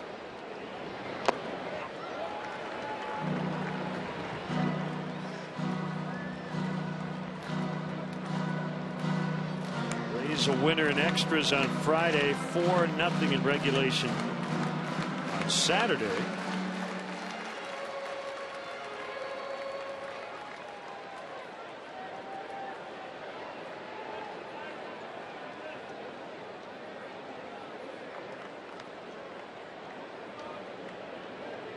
Here it comes. Hard hit ground ball, base hit. Wood around third. Here comes the throw by Rodriguez. Going to be late. Baez to second. A game tying RBI single for Baez. 1-1.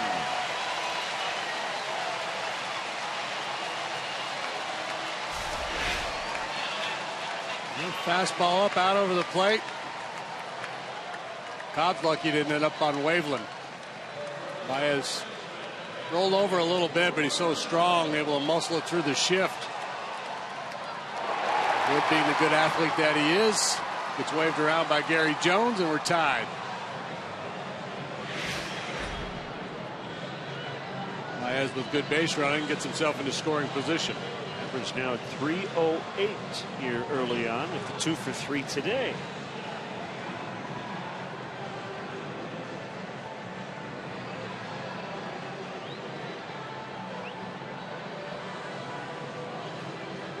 Visit from Jim Hickey to the mound. Let's get their first run in a couple of days. Maybe with the base open, how they want to approach Rizzo. How aggressive do they want to be?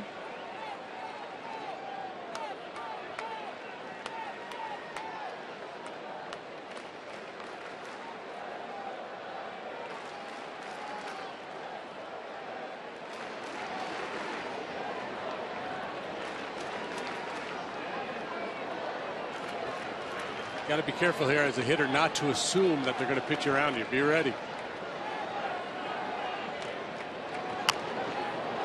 He was, and he fouled.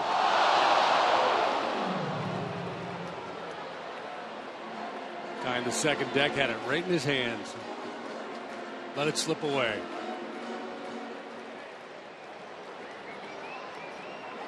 The agony of defeat.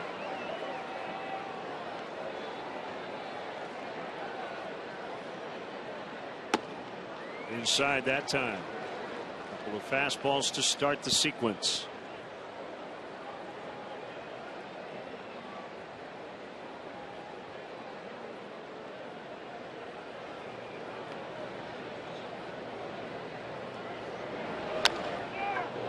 Bounce to Loney. He's got it. The inning is over. Javier Baez with an RBI single to score Travis Wood, and we're tied at 1.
Club is the perfect gift to showcase what it means to be a Cub for life. Receive a customized photo announcing the birth on the Wrigley Field marquee, a Cubs birth certificate, Cubs baby stocking cap, and a Cubs Rookie of the Year onesie. Perfect for parents and friends alike. Visit Cubs.com for more information and to sign up today. A 1-1 tie as Javier Baez with the game tying single to score Travis Wood. He's looking for his first win in almost 2 full months. June 15th, the last time he had a W next to his name, was 10 starts ago.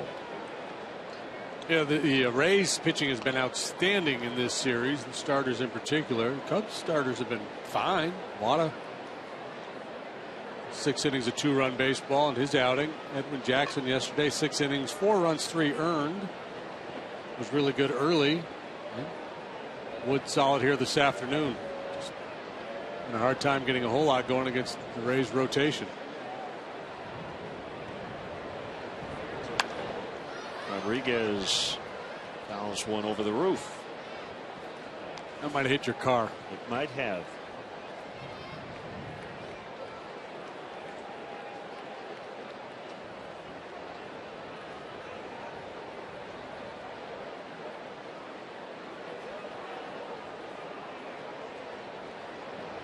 The lefty coming back on an 0-1, and this is in and maybe up.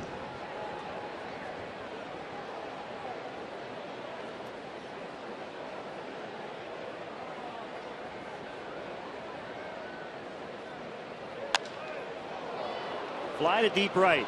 Ruggiano's on the warning track. He makes a catch. And a similar ball yesterday. It was a little tougher. He said I probably alligator armed it a little bit. Ball got off his glove, landed in the ivy, but there's a nice grab there with the sun and the wind. Rodriguez showed pretty good pop the other way on a hanging changeup. Mistake by Wood, but he gets away with it because of the play by Ruggiano.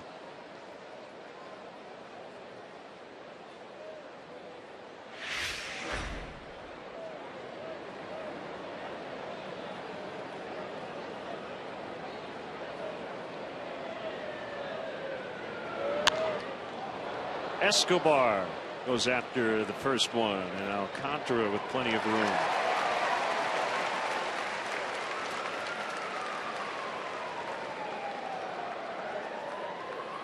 Two outs. It's Loney.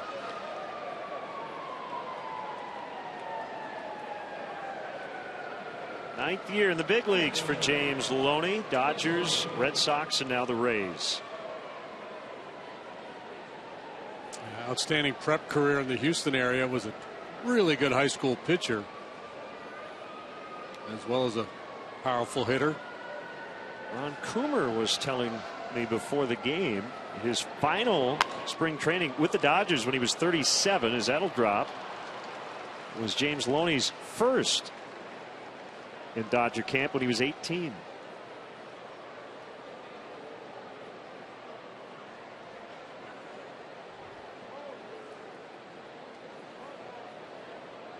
There's Casale. Runner on, 2 down.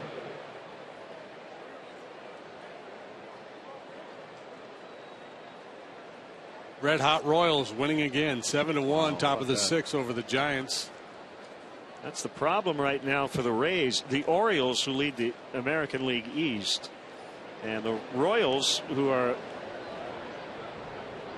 right now the second wild card, they're playing really well too. What was the percentage that you saw the standings? To, I think I was on Fangraphs or Cool Standings, one of those sites where they crunch the numbers and do the projections, and they said the Rays had a 6% chance of making the postseason. 33-17 over their last 50, and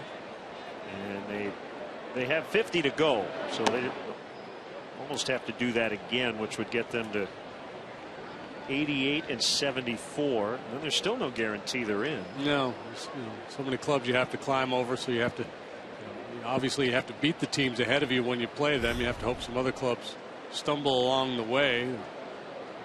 They generally in this race, especially, you don't even say they're in it till they get above 500. Right now, 2 under. Brandon Guyer is on deck in Cobb's spot.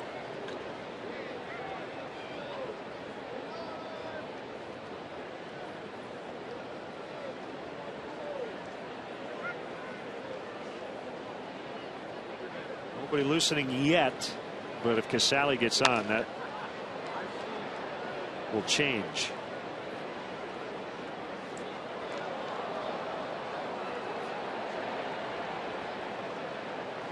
So former Cub Jeff Beliveau will be the guy.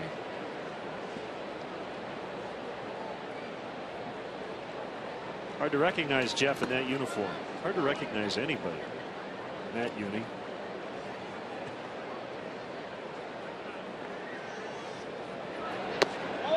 Inside, 3-2. That'll give Loney a head start with 2 outs.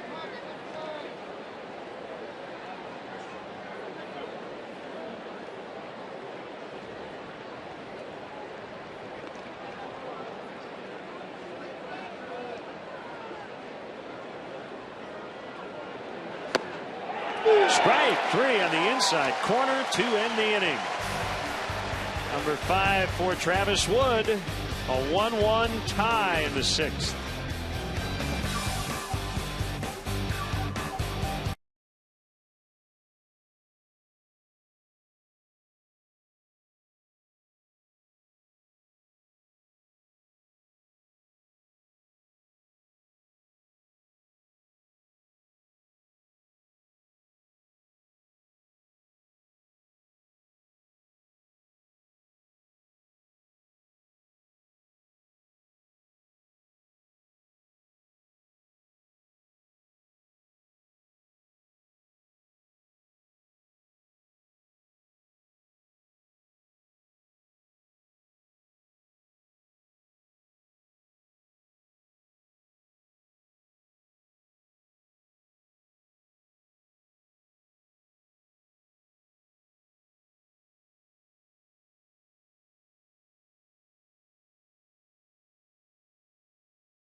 Advantage of free remote parking and shuttle services on night and weekend games. The remote parking lot is located at 3900 North Rockwell. For details, go to Cubs.com.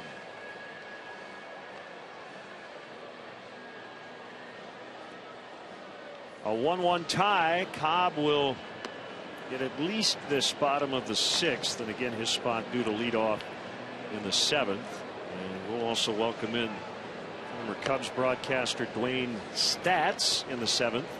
We look forward to that. It just worked out that way. We're celebrating the 80s here at Wrigley Field. Dwayne, part of the Cubs broadcast crew from 1985 to 89. Serendipitous. He's got to take the tie off before he walks into this booth, though. Yeah, we'll cut it off like one of those cowboy restaurants. Just chop it off. Stats backwards is Stats. Castro, Ruggiano, and Alcantara against Cobb. Yeah, I don't know if Joe Madden ultimately would have hit for Cobb or not in that situation. He was preparing to do so. So if you're Cobb in that situation, you probably don't mind the fact that Casale made it out and you could stay in the ball game. You just don't feel like you've done a good day's work if you only go 5.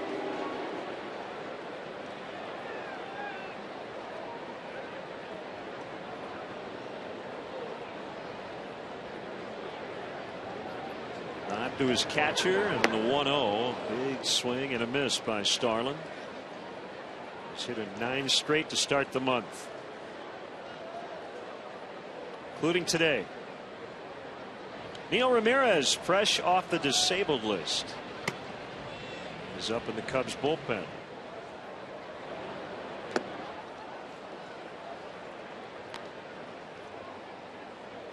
Here's the change. Yeah, got him lunging. First the curveball, then the splitter.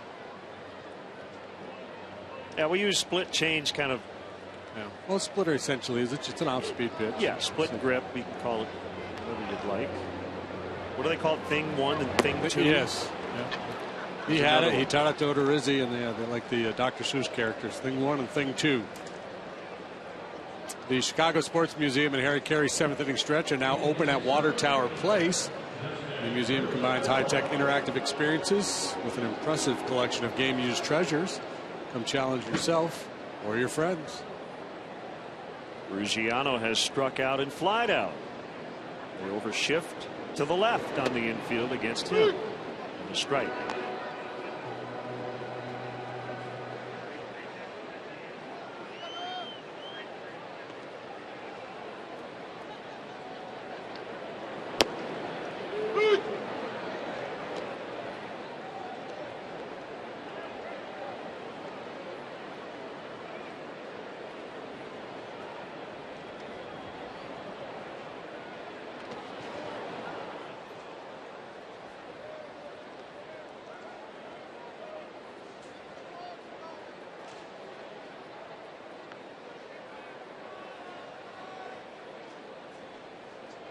Cobb rubbing up a new baseball. Ready for his 90th pitch of the afternoon. Who knows? Maybe Joe Madden will decide to give him one extra at bat to keep him in the game on the mound. He's pitching like he wants to stay in the ball game. There's 6 on the day. Back-to-back Ks to start this inning. Splitter, good tumbling action.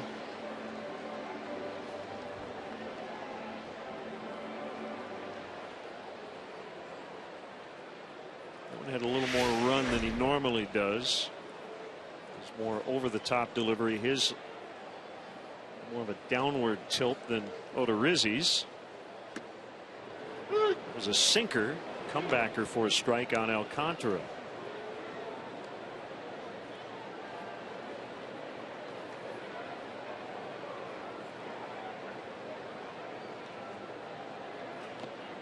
That old adage about momentum is the next day's starting pitcher certainly rings true when you consider the Cubs coming off a real nice road trip. Took 2 out of 3 in LA, 2 out of 3 in Denver. Come home here feeling good about things, and boom, they've run into some very good starting pitching from the Rays. Trying to salvage the finale of the 3-game series here today.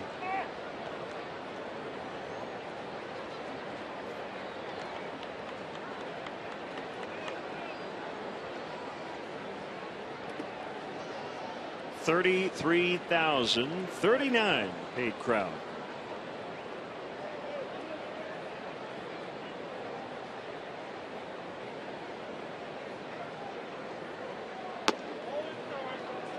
Yeah, these big crowds. They should have went downstairs and bought some of those 50-50 tickets. Oh.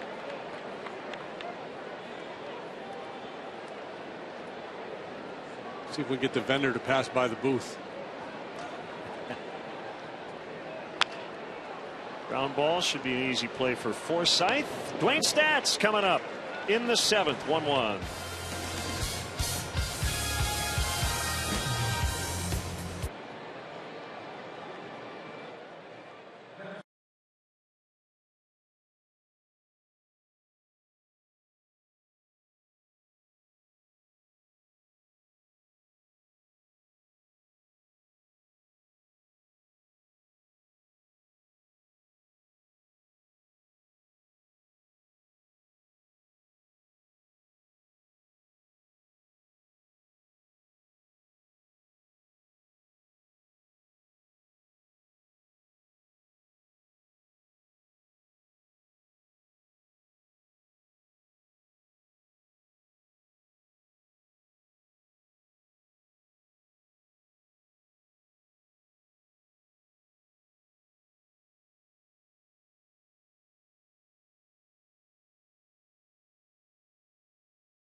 Well, it's wonderful to be here.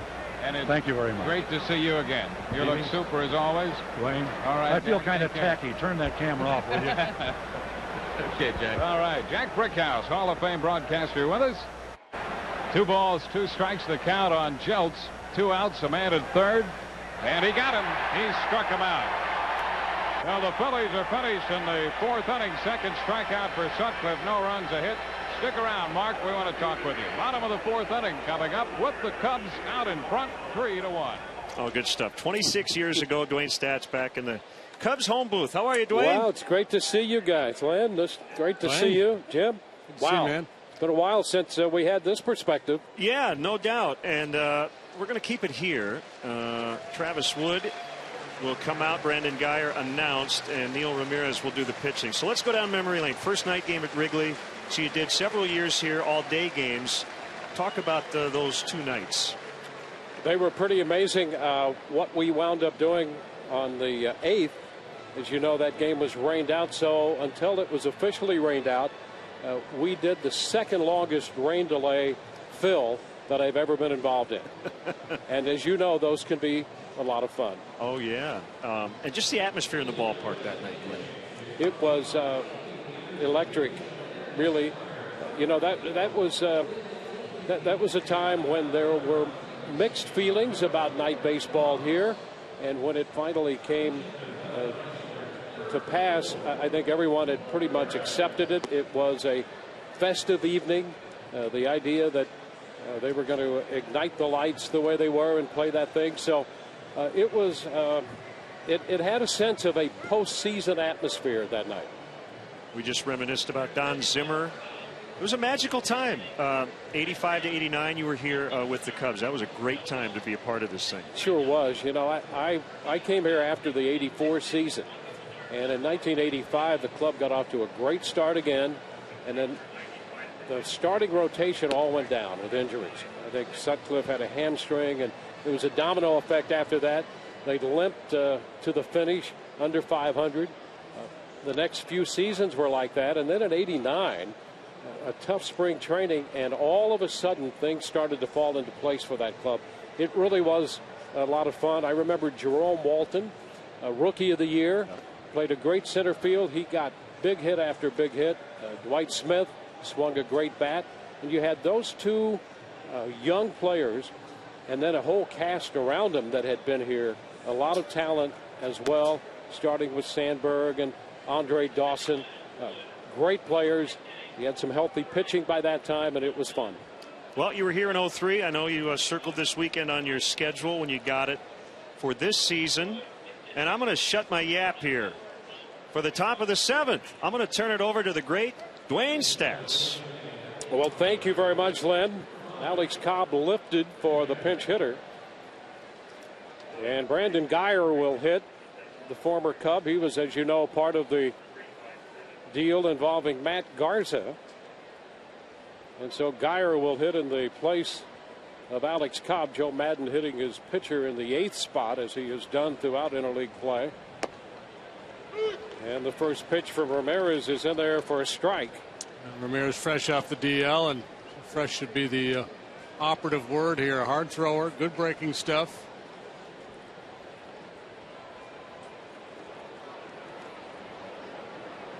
Forsythe will be next, and there's a bunt attempt, and he got the bat back, so it's 1-1. That's one thing about Guyer. He waited a long time to get to the big leagues. He made the team out of spring training, had to be the extra guy, and has attempted to do all the little things correctly, and he is a good bunter. Late getting started on the fastball. So these guys have that in common. They were both dealt in the trade involving Matt Garza. Yeah, well, and that kind of fits right with the game plan here in Tampa. You have a lot of players like that have that kind of versatility and guys that move around the field. That really was a game plan, I think, from the beginning of the tenure that Joe Madden has had here. It's a way that Joe had to generate depth with this club, and Ben Zobrist really has been the poster child, if you will, for that. They acquired him in a deal from Houston. He was, as you know, a young shortstop in the minor league system of the Astros. And he has wound up playing all over the place, including both corner outfield spots and up the middle. Well, that's kind of what the Cubs have in mind with acquiring all the shortstops that they've acquired. You know, if you can play shortstop, you can play a lot of different places, and some decisions to be made going down the road for this club as to what they're going to do with this depth of shortstop. Now we see Javi Baez playing second base. They have the Russell kid down in the minor leagues who looks like a bona fide shortstop prospect. On the right side, a foul ball. Rizzo reaching over the tarp and just runs out of room. Got that mid on it, but could not hold it. Brian Anderson, my partner on our crew with the Rays, we were talking about that approach the Cubs have taken with so many young players who are shortstops. And it makes sense if you think about it. If you think, Jim, what's happened throughout baseball. Willie Mays was a great example. You couldn't find a better situation there. You find a young infielder with great talent. Well, they can play everywhere. So you can move those players to different positions and keep a lot of that talent on your club. Jimmy Wynn was like that with the Astros. Full count now by Geyer. That's another thing. Geyer will see a lot of pitches. He can run deep counts. To that end, a good guy to have here leading off the top half of the seventh in a tie ball game. And to right past the diving Rizzo. So the pinch hit single for Geyer. And the Rays put the leadoff man on for the second time today. Now Rizzo well off the line, but still not able to haul this one in. It's a good approach with a hard thrower, 3-ball, 2-strike count. A bit of a defensive swing on a real good pitch down and away. Nice bit of hitting here by Geyer. Just playing a little pepper and shooting that one to right field. We were mentioning the other day, Dwayne, that Joe Maddon had never been in this ballpark prior to Friday. And that's one of the great things about interleague play. Yeah, it's pretty amazing. Joe said he had taken a bike ride around the ballpark at one point, but had never been in it. And Joe, grew up in Pennsylvania. Interestingly enough, Joe grew up a Cardinal fan. His father had taken him to a game in New York, and he was fascinated by the Cardinal cap. He bought him that cap, and that turned him into a Cardinal fan. Isn't it funny how it happens? If you like the color of a uniform or the sound of a guy's name, that's a cool name. I like that guy. That's going to be my team. Matt Joyce on the pinch hit for Forsythe against the right-hander. They've got cool hats and Julian Javier. How do you not like that team? Absolutely. And that's the era, that early and mid-'60s Cardinal teams that caught the fancy of Joe Maddon.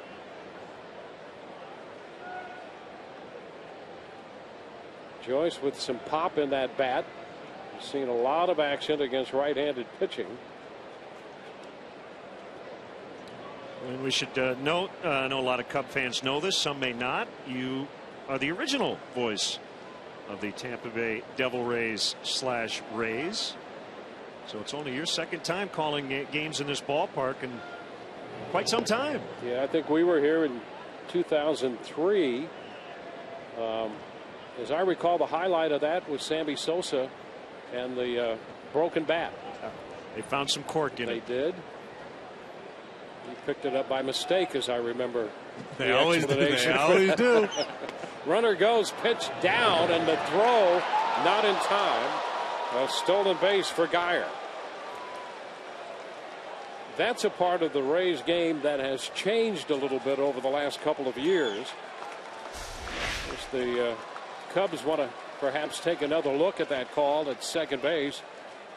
And Renteria out there taking a little time. This is an interesting part of the challenge process, where the manager goes out, gets about halfway there, and says, in this case, Derek Cooper, it's really nice to see you.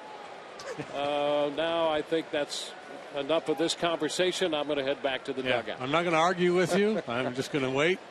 Yep. And for me, it's part of the system that probably needs to be tweaked a little bit. Yeah. I think just kind of an immediate reaction from the dugout. I think they blew the call. Let's challenge. If you step out on the field, that means you're challenging. I do like the Cubs approach by sending the catcher to the mound and talking about yeah, there's it. So many ways to buy time, right? Yeah, they disguise it a little bit, in a baseball atmosphere. But I agree with you, Jeff. Something should probably be done with about a game that. we all feel like has pace of play issues. I mean, some way to speed that up. Someone reminded me, of course, this is a special place for all of us. Wrigley's just the best. But a special place for me. I did my first big league game ever here 100 years ago, I think back in 1976. Somebody reminded me of that, and I went back and looked at it. And the time of game was 2 hours and 11 minutes. It was a 5-3 ball game. J.R. Richard against Rick Russell. Big Daddy didn't waste any time. No, he didn't. There's a line up the right side, foul through the bullpen. We did 627 on the last homestand, 16 innings. And we actually started in the bleachers. We did 3.5 hours out there, and we did 3 in the booth after it started raining. Long time, isn't it? Wow. Did you guys do a game from the bleachers back in the day when you were here? We hear there are plans. Well, we've done one down at the Trop. Harry did a few out there, and we managed to hold down the fort in the so booth. You'd send Harry out there and you'd be in here. Well, it was kind of a natural setting for Harry. Full count here on Joyce, and a ground ball. That's picked by Rizzo. Ramirez covers, and on the play, Geyer goes to third. So Joyce pulls the ball and advances the runner. In fact, we're hearing that I think on the next homestand we may be doing one of those. I just hope that it's not 6 hours plus. Yeah, well, you shouldn't. Everybody should do it once. We did one at Tropicana Field, and in fact that was the game that Edwin Jackson threw the no-hitter against the Rays for Arizona. Something of a prolonged evening there. He made 149 pitches, as I recall. So that took a little while to accomplish. I think the best thing about doing a game elsewhere is that you appreciate the view we normally have. Just being in a different part of the ballpark. Yes, this is always the best. No question about that. Cubs draw the infield close with a man at third and one away. And 1-0 the count to Desmond Jennings. Jennings homered the first day here. Thought he had another one yesterday, but he learned about the wind blowing in and what that means to hitters sometimes here.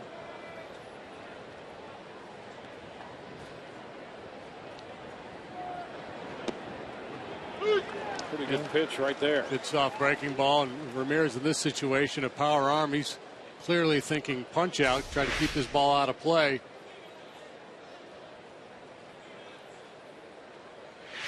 Rays had a run in the fifth, an unearned run.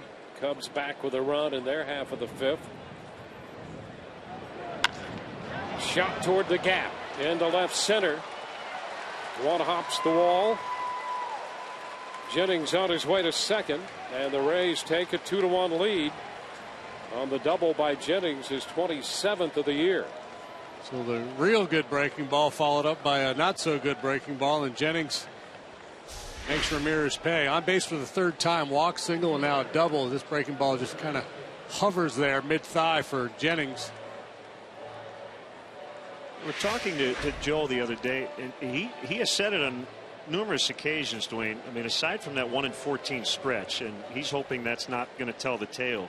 He thinks your club is as good as any in the American League. I really believe, and it's hard to imagine that this team at one point lost 14 out of 15. When you see the pitching, and even absent David Price, you see the pitching that this team can run out there every day.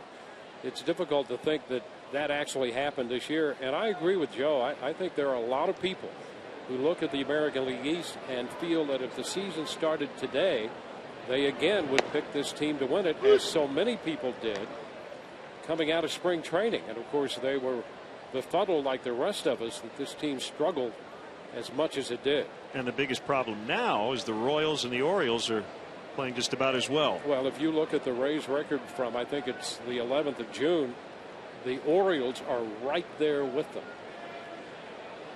And that makes it difficult, as we all know, to pick up any ground. Strike the count on Ben Zobrist. 1-1. And always, frustrating, I'm sure, for Rays fans and Blue Jay fans to a certain extent, because it seems like a gettable division this year, with the Red Sox being inexplicably down and the Yankees just being, the Yankees are having a decent season, but those clubs so hard to track down over the years, but they're vulnerable. I think the Rays felt that way even when they were struggling. They felt as if this couldn't last forever. Lasted much longer than they had anticipated, but they did feel that the division was certainly winnable because no one else was stepping up until the Rays got hot, and so had the Orioles, which makes it problematic. They're running out of time, counting this one, 46 games left. A lot of games in one way and maybe not enough in another.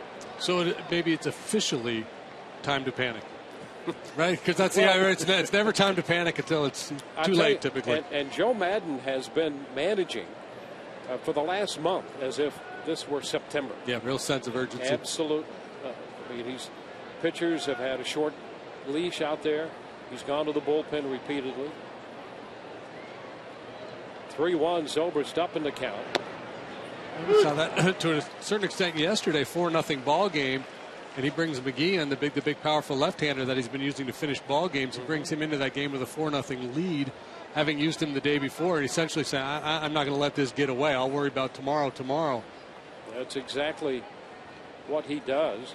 And that was one of the challenges, and will be one of the challenges, without David Price in the rotation.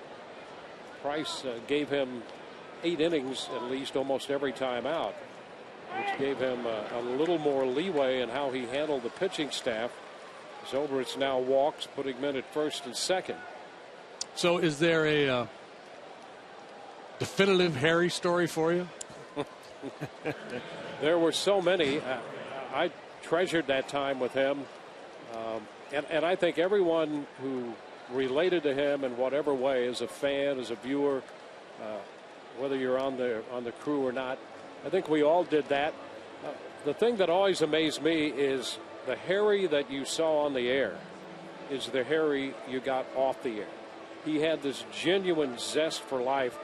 I remember him telling me one time when he was a kid growing up in St. Louis, he would listen to the games on radio, and then he would sneak his way into the ballpark, and he said it was so much more exciting when he went to the ballpark than when he listened on radio. And I think he took that, and sometimes took a little liberty, particularly all those years in St. Louis when he was on radio. Maybe took a little liberty at making the game a little extra exciting. But I think that was a positive that he carried to the game, and pretty much was like that in life. He wanted to make the game bigger than life. He wanted to make life bigger than life, and he certainly succeeded, I think, in both those areas. Well, Evan Longoria up now with runners at first and second. 1 out. Longoria nothing of 3 on the day. And he takes a shot right there, a cut and a miss. So 87 was not a good year for the Cubs, but you got to watch one of the great MVP seasons of all time, Andre Dawson. Absolutely. You think about, and I'm sure you guys do the same, you think about the time you've been around this game and the players who really impress you, and he is in my top 3 without question because of his approach and his work ethic. I thought my time in Houston with Nolan Ryan was really special. Don Mattingly, I thought, worked as hard as anybody with the Yankees. And Andre Dawson here, all you had to know is that they would wrap his knees for batting practice and then re-wrap them so he could go out and play. And he came here because of those bad knees. He wanted to get off artificial surface and play on real grass. And boy, what a pleasure he was during those Cub years in the 80s. He was something special. Do you remember Maddox real early on? I do. Did you say that's a Hall of Famer right there when he came up? You know, I broadcast his major league debut. It was in relief. The first full season, you know, he had some struggles, but I came to realize that Maddox was a guy who was going to figure out a way to win. And I don't care what you did, whether you were playing baseball against him, whether you were playing marbles against him, he was going to figure out a way to win. A very bright guy, and he was fun to watch because of that as well. What a great competitor and very smart.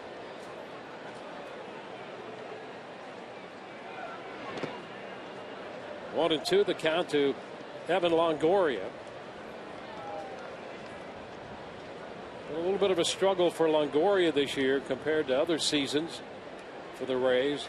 They've come to expect somewhere in the neighborhood of 30 home runs, and he's going to fall short of that this year. And has found himself reaching for pitches and sometimes going the other way. It's down in the count here. It's a high fly ball to left. Coughlin short of the track will make the catch. And a tag at second, but a bluff, and Jennings hangs on there, and Zobrist likewise at first. Two gone. Well, can I tell you guys, Twitter's blowing up right now. You are taking some people down memory lane. When we mentioned this and tweeted it out before the game, the response was incredible. Well, it really was. Your voice means a lot to Cub fans. I'm flattered by that. It was a wonderful time for me here. You know, I had spent time in Houston. I came here at a relatively young age, and you know how it is. Anytime you get to the big leagues, winning wherever it is, you've died and gone to heaven. And I have been blessed throughout my career, throughout my life, to do things that the average person would love to do, and I'm certainly grateful for my time in the game, and my time here was really special. All right, we've got a pitching change. You kind of know how to throw it to break, right? I'll let you handle it. We'll do that. You've been doing this a lot longer than I have. Go ahead. Appears we might have a double switch here. We're in the top of the seventh. Rays have taken the lead over the Cubs 2-1. We'll be right back.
Ryan Sweeney enters the game.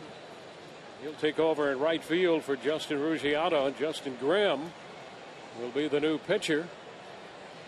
And Grimm on for the 55th time. Hard-throwing right-hander. He's had his struggles that time this year, but he's in the best stretch he's been in all year. His command has been much better last 6 or 7 times he's gone out there. Fastball, curveball, slider mix from Grimm, and he'll sit around 93 to 95 miles an hour with the fastball. And Sean Rodriguez, who was in the lineup with the left-hander Woods starting today, and hitting cleanup for the second time this year, stays on to face the right-hander. Rodriguez has been a little better against right-handed pitching this year than in some seasons past. So with 2 on, 2 out, it's Grimm and Rodriguez. And a high fly ball hit deep to left.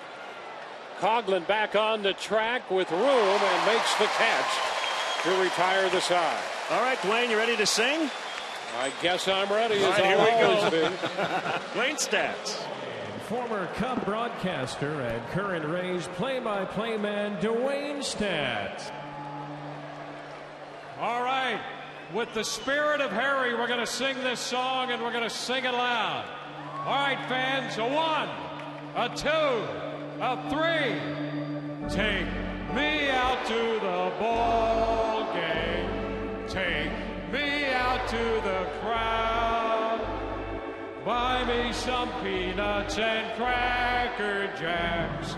I don't care if we never get back. It's root, root, root for the... If they don't win, it's a shame. For it's 1, 2, 3 strikes, you're out at the old ball game. God bless you, Harry.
From left to second.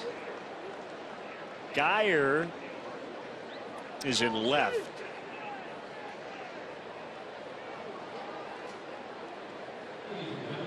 Brant Balfour now pitching, their former closer, pitching here in the bottom of the 7th.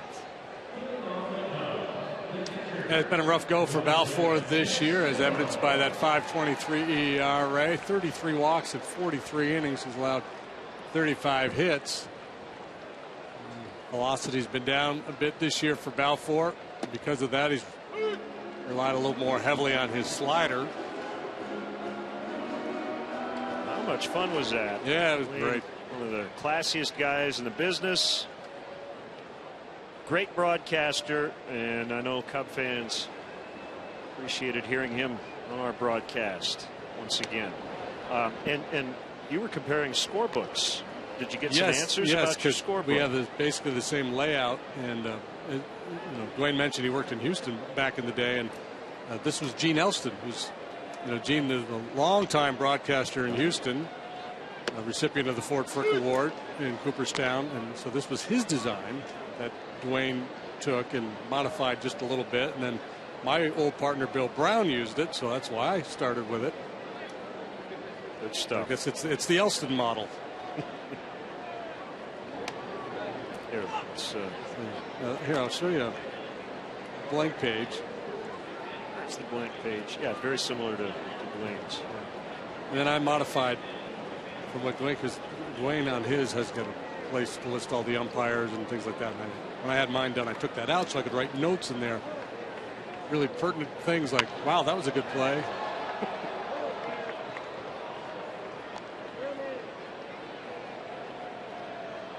See, and if we can get a shot, here's the Messi version. Here we go. Here's the game used. Back to the booth. Strikeouts in red. I was He can read it. That's all that matters. Yeah, I was trying to make a big adjustment this year and go with walks and a colored pen too, but I haven't been able to make that adjustment. Probably save that, work on that in the offseason.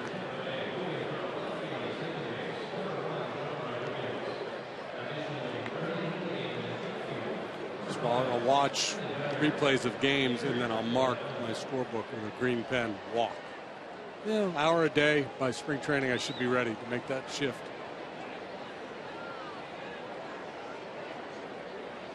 It's like a hitter trying to change a swing mid-season. Sometimes it's hard to do. On the hands, and Steele pops into shallow left. As to collision as Escobar takes it from Geyer.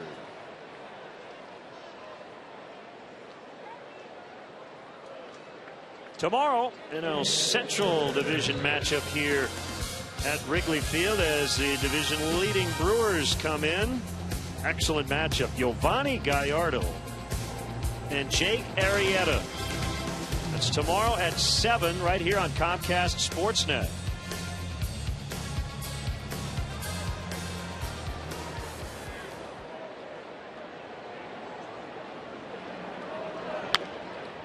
Out of the way by Valleca.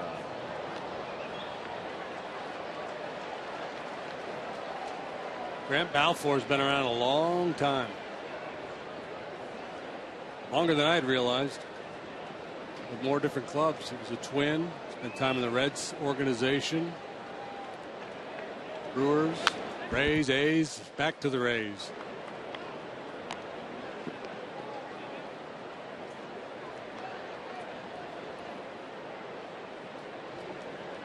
More action. Beliveau up again along with Kirby Yates, a right-hander.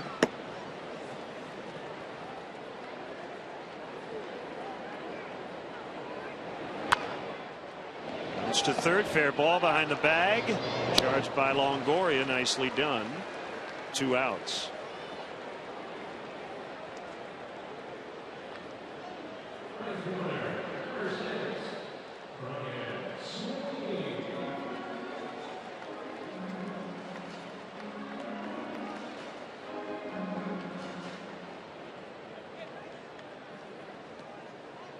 Sweeney was double switched in top half of this inning.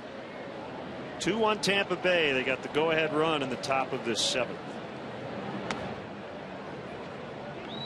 Low for a ball. Balfour's rather intense on the mound. Yeah. Scream a lot. Screaming at himself, screaming at the opposition.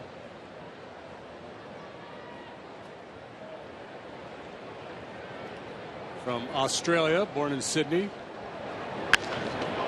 Base hit, opposite field, and that ball's going to roll, and it's going to get Sweeney into scoring position as he'll pull up at second with a double.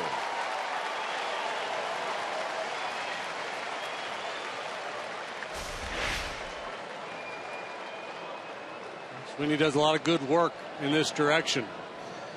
This time not just a base hit, but able to split the gap and go to the wall for 2 bases. A big chance here for Coughlin.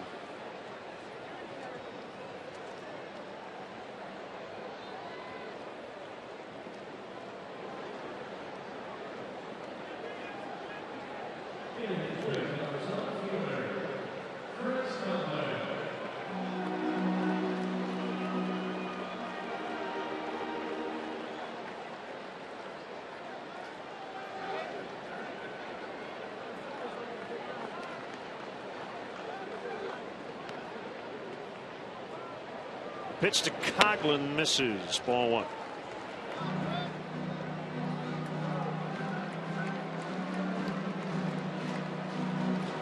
It's over in Cincinnati. 7-2 Reds. Mazzaraco 2 homers, including a grand slam, as we mentioned.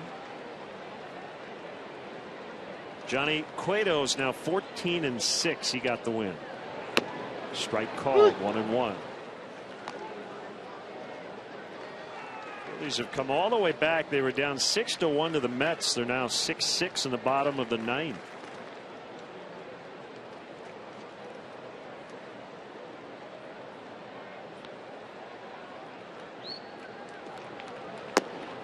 Low and inside. Padres pounding the Pirates 8-2 as they go to the bottom of the ninth. In Pittsburgh, Gregory Polanco has hit his 6th. Back in the first inning. Clayton Kershaw still working into the bottom of the 8th with a 5-1 lead at Milwaukee.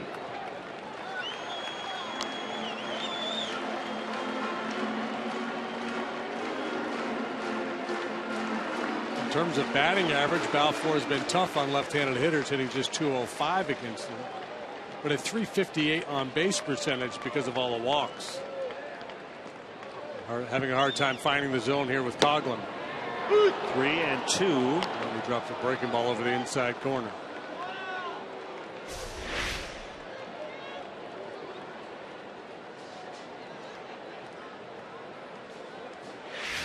Tying run at second, bottom right. That's Ryan Sweeney. Here it comes. That will tie it as Coghlan finds the right field corner. Sweeney will score. Coghlan around second on his way to third. Relay throw there. Not in time and cut off. It's a triple for Coghlan. It's a 2-2 tie.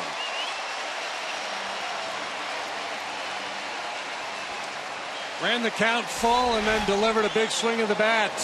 Single would have done it, but he gets extras and now is in a great position to give the Cubs the lead.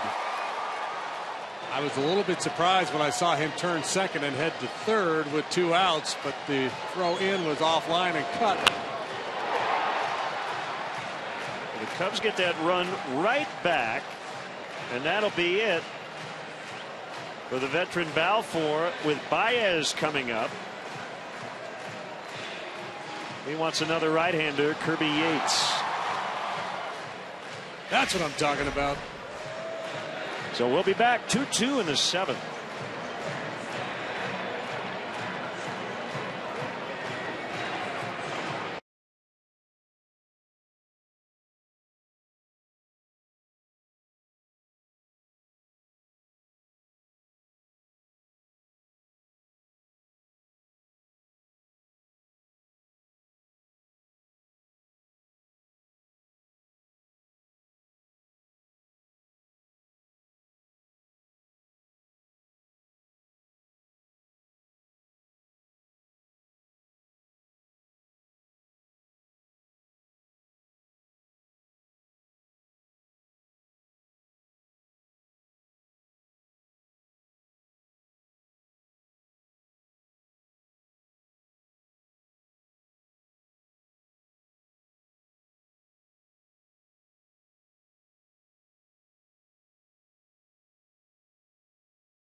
Fastball slider, primarily from Yates. Has worked 20 times this year. He worked in the ball game yesterday. 2 clean innings. No hits, no runs, no walks. Struck out 3. Done a lot of good work since joining a big club here this year. Despite the 2 innings yesterday, back at it again this afternoon. He had 3 days off prior to his appearance in the ball game yesterday.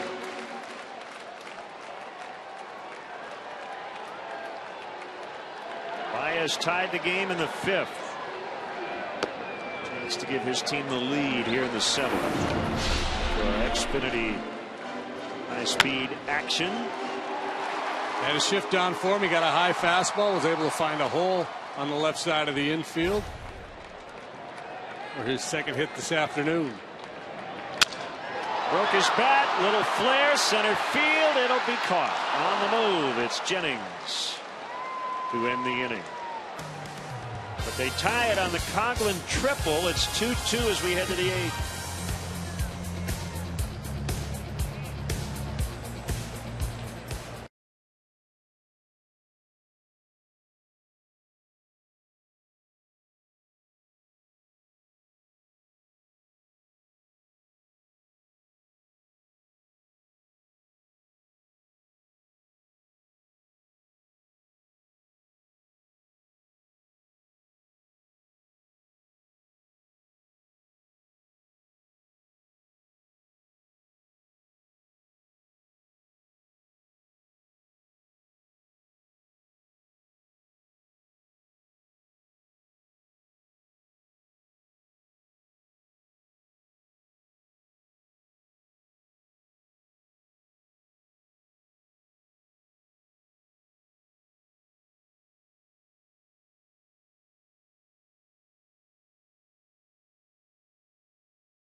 .com at bat on your favorite mobile phone or tablet. Get live look-ins, instant replay, scores, stats, audio, free MLB.TV game of the day, and more. Download on the App Store or visit Cubs.com.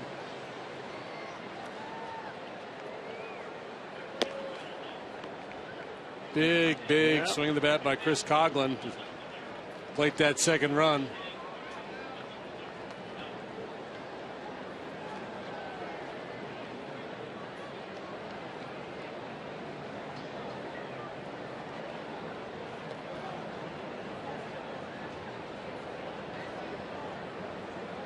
Escobar leading off here in the 8th against Grimm.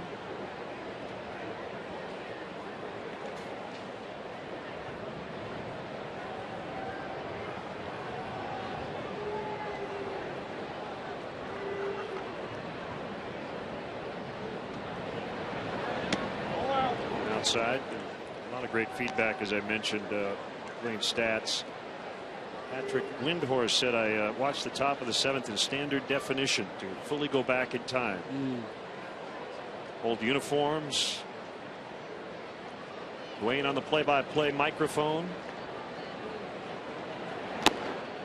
We didn't get into the pictures we showed you. He was styling it back in the 80s. Oh, man.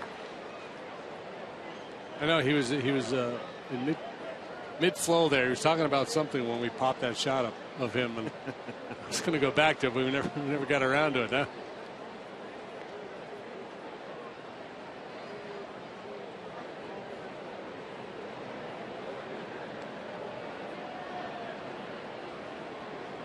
Now, Dwayne was with the Astros, then the Cubs, and the Yankees. Did some national work since '98.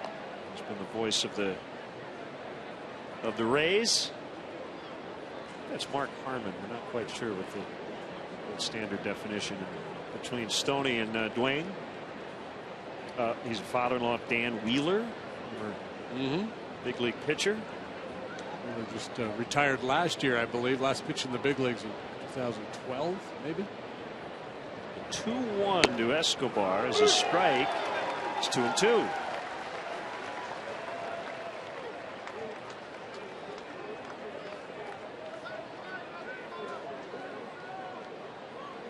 Travis Wood today, 6 innings, 4 hits, 1 run. It was not earned. He walked 3, struck out 5. Some pretty good starts together here. However, cannot win. Obviously. Top 3rd straight quality start for a Ray in this series. 6 innings, 6 hits, 1 run. It was earned. He didn't walk anybody and struck out 6.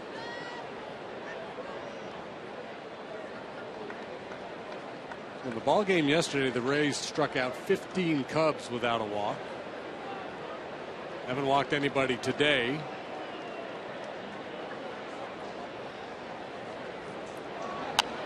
It's fouled off.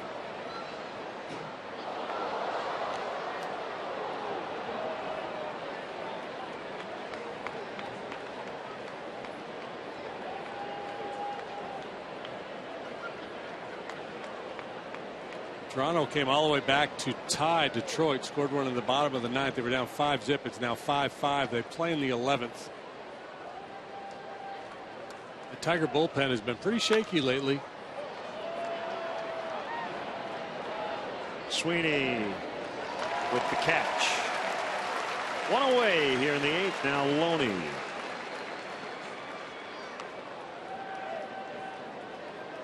Deoner Navarro homered for Toronto, his 9th.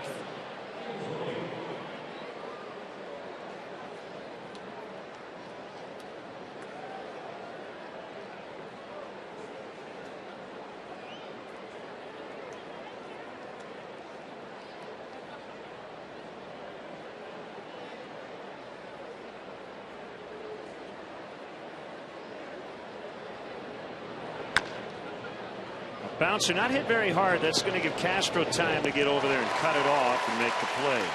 2 down. Then got Rodriguez to fly deep to the left to end the top of the 7th. And has retired the first 2 here in the 8th.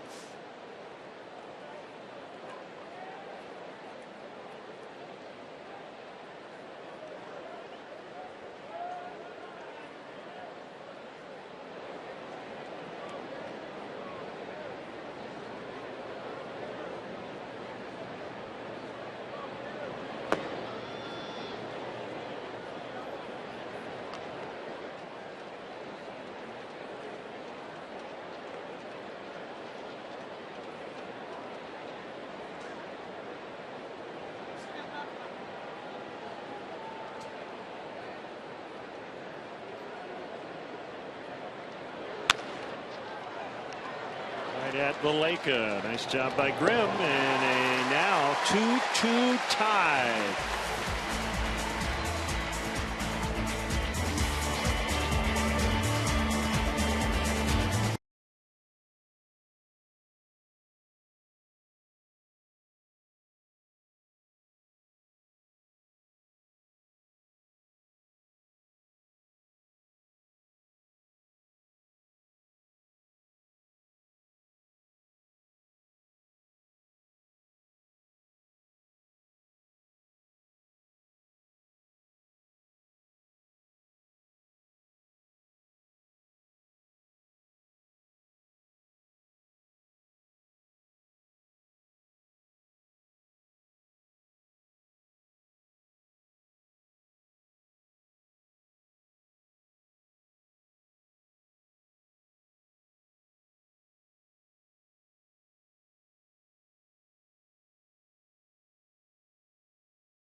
Game. There you go. It's coming. There she is. How about that? That's Addison. That's Great shot. Tweet your photo to hashtag NorthsideFanPhoto for a chance to have it appear in an upcoming broadcast brought to you by AT&T. Joel Peralta, another right-hander. Good splitter, allows him to compete against left-handed hitters. It's a curve to Rizzo for a strike. Not a hard thrower, throws a lot of soft stuff, good breaking stuff. 2-3, 3.60 the ERA for Peralta through 49 games.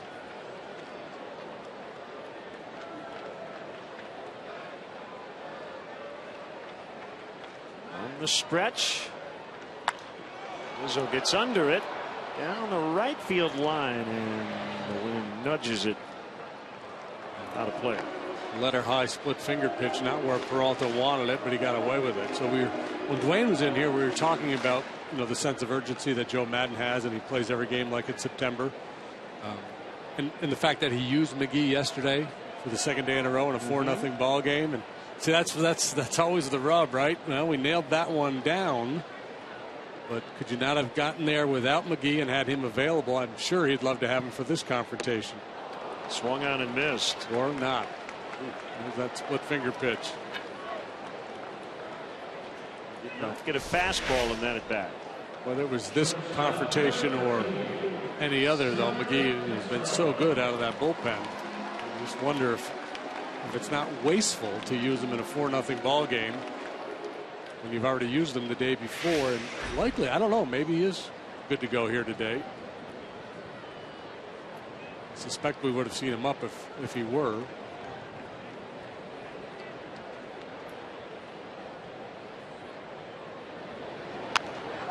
A breaking ball, foul pop. This one out of play, back to the seats.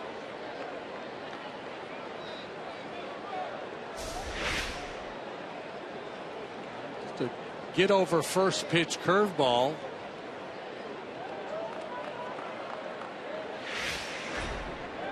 Castro not able to do much with it.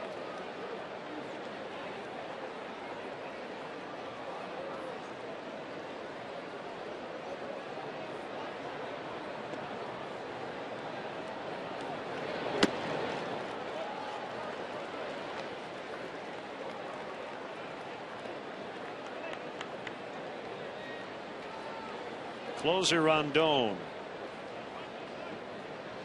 in the Cubs pen.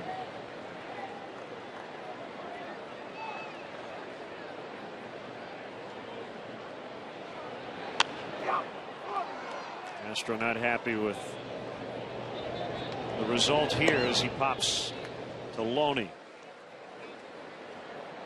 Well, the Rays have grabbed 2 leads, but both times the Cubs have answered right back in the bottom of said inning, 5th and then again in the 7th. In the pitcher's spot, it'll be Luis Valbuena to pinch hit.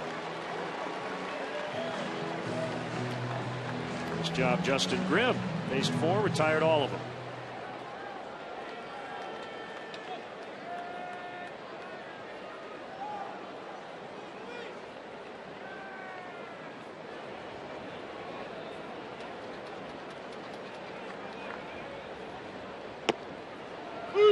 Called strike.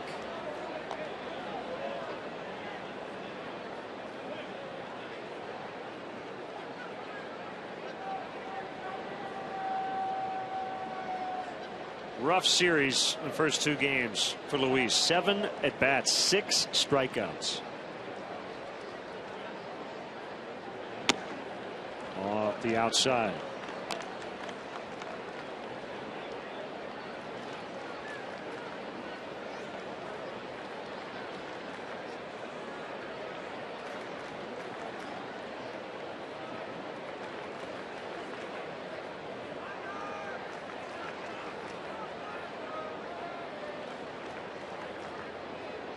Big leg kick in the 1-1, a swing and a miss. 1-2.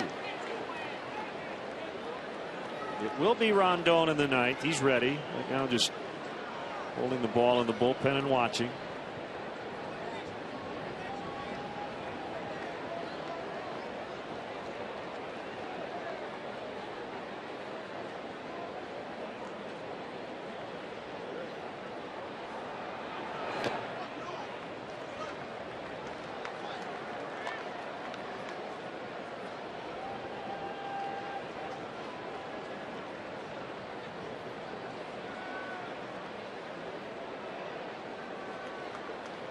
Padres beat the Pirates today 8-2 the final. They have never lost a series at PNC Park. How about that?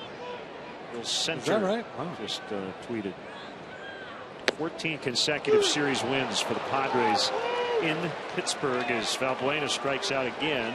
2 in the inning for Peralta. And we will go to the 9th. Here comes Rondon in a 2-2 score.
Post-game live presented by Blue Cross Blue Shield. Cap and Holly ready for the recap and all the action around the league. Don't miss Cubs post-game live right after the ball game on Comcast Sportsnet.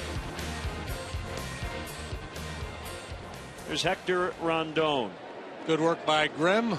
1 1/3 scoreless. Rondon in for the second time in this series. He was the loser on Friday, falling to 3 and 4. He worked the top half of the 10th. Cubs scored 1 in the bottom of the 9th to tie it. Hector got the 10th and allowed 3 consecutive 1-out singles.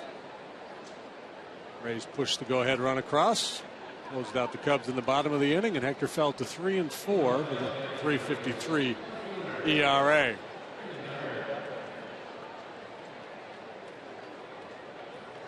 So Geyer, who at one point was in the Cubs minor league system, will lead it off. Singled off the bench in the 7th, now playing left. He actually played at Wrigley Field when he was with the Peoria Chiefs playing for Ryne Sandberg. He had a home run here at Wrigley in that ball game. 2008.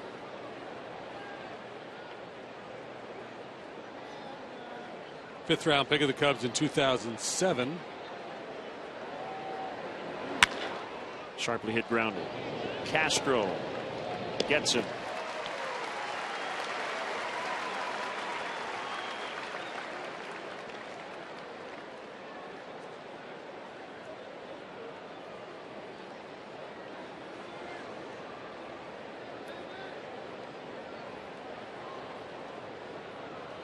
Kiermaier.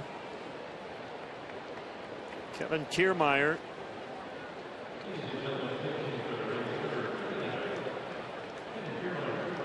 Batting for Peralta.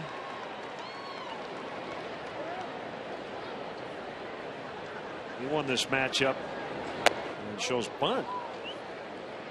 RBI single in the 10th. They hand Rondon the loss on Friday.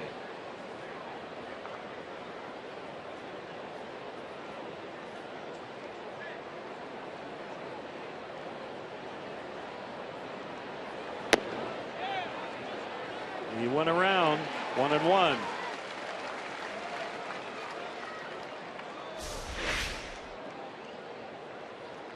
Tries to hurry that front side down and just not ready to hit 98. But that's a tough assignment coming off the bench, having to hit 98 miles an hour. Probably why he showed bunt on the first one.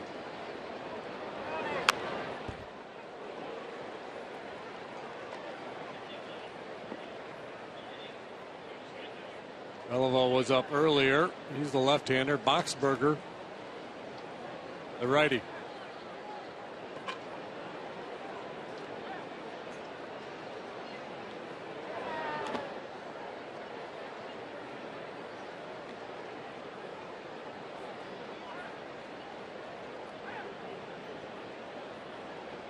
Clayton Kershaw beat the Brewers today, so they avoid the sweep. He's 14-2, 5-1 the final.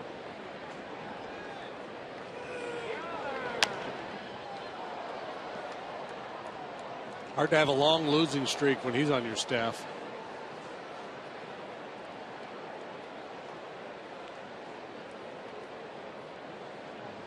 Talk about pitchers giving their team a chance to win. He just goes out and wins games for his team.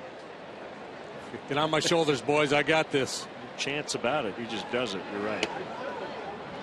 3-2 the count on Kiermaier with Jennings on deck.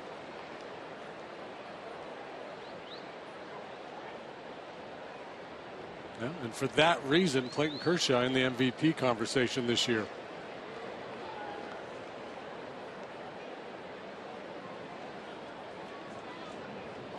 Yeah, I think that's right.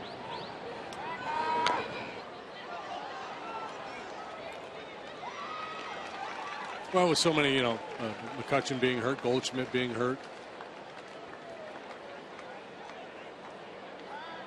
Stanton having a big year. Tulo being hurt. Yeah.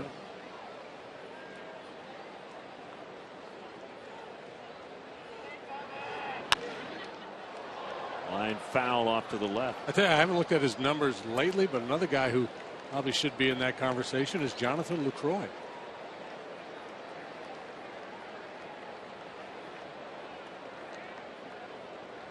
He's had a terrific year. Premium position. Swing and a miss. 2 away.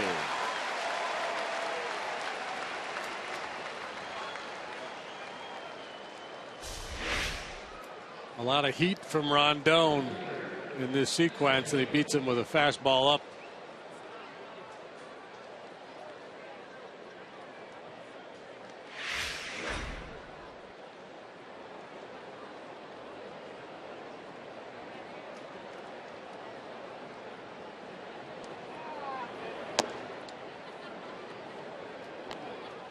On Jennings.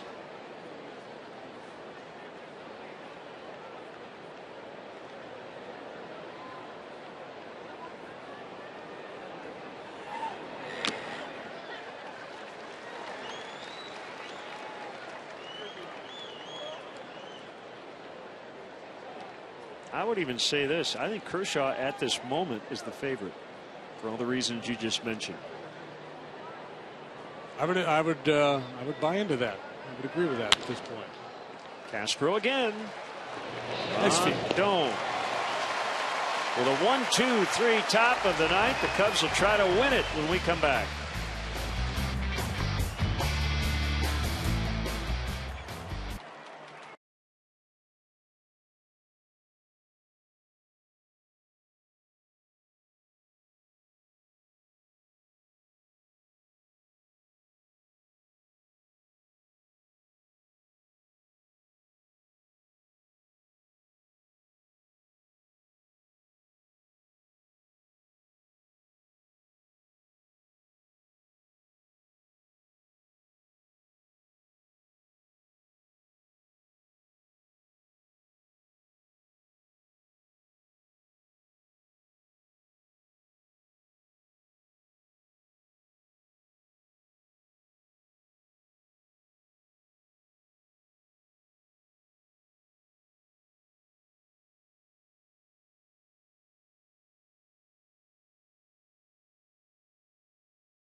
Meyer will now play center. Jennings done for the day.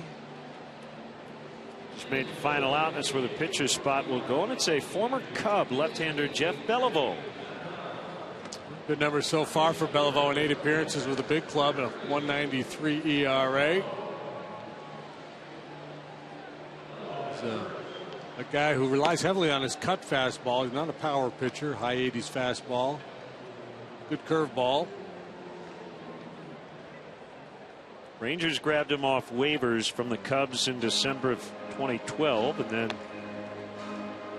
from Texas to Tampa Bay following April. 22 appearances with the Cubs in 2012 in his debut season.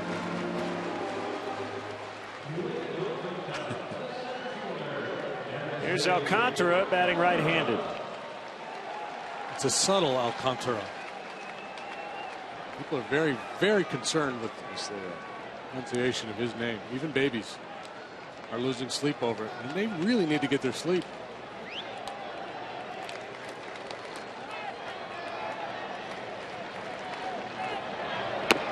Right down the middle on a heater. Beliveau at AAA this year was quite good. He had a 1.50 ERA in 30 appearances. He had 11 saves. He struck out 51 men in 36 innings.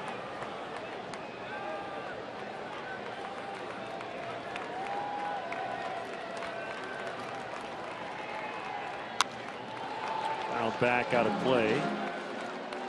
Beliveau went to Florida Atlantic after attending the College of Charleston. 18th rounder in 08 by the Cubs.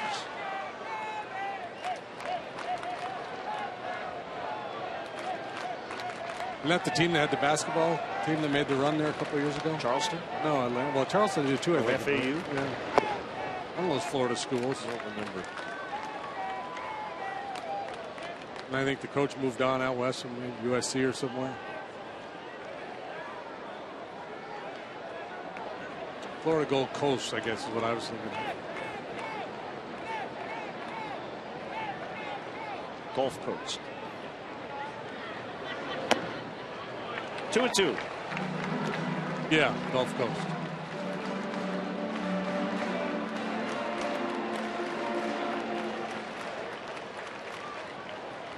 Any way to get aboard here in the bottom of the 9th.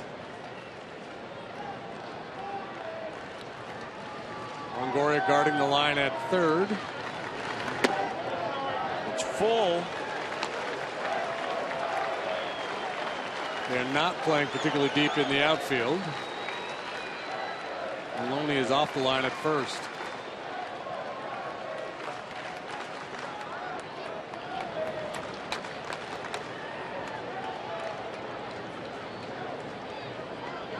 Here it comes. A 3-2 is a strike.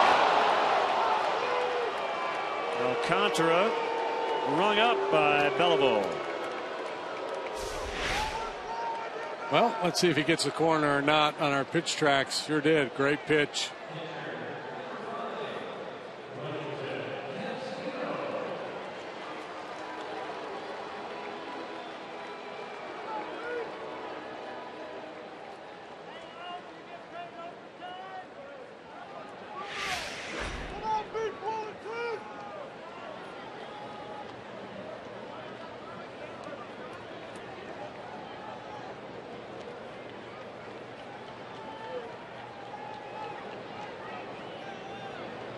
Castillo takes inside, ball 1.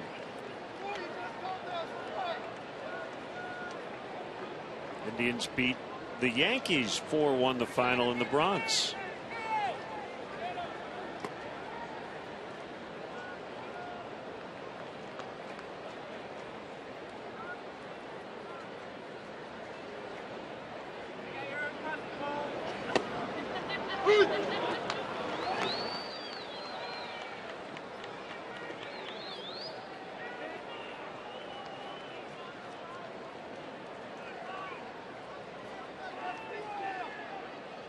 Joe Torre look-alike day at the ballpark.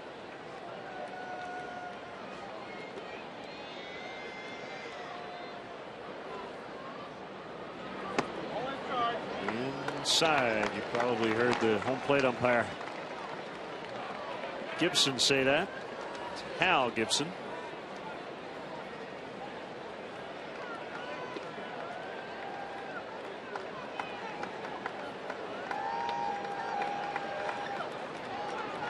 Beliveau ready. Do his motion and the 2-1 off the plate outside. Valaika on deck. See if Welly can get a pitch to his liking here.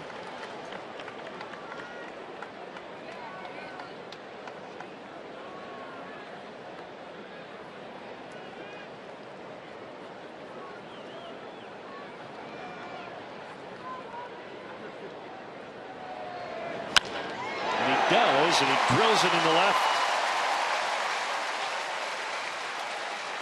Second hit of the day for Castillo. Now Valaika. That was an authoritative swing of the bat right there on 3-1. They're trying to paint a fastball out and down a little bit, and he was looking heater on 3-1. Even though it was out a little bit, he goes out, cuts it off. Good swing of the bat. Big win for the Cardinals today. They avoid the sweep 8-3 over the Orioles. They have been outscored 22-5 and gave up 9 homers in the first 2 games of that series. Colton Wong had 4 hits. Valaika base hit left center. Castillo coming around second. He's got to stop there. The ball cut off by Geyer. Winning run now in scoring position.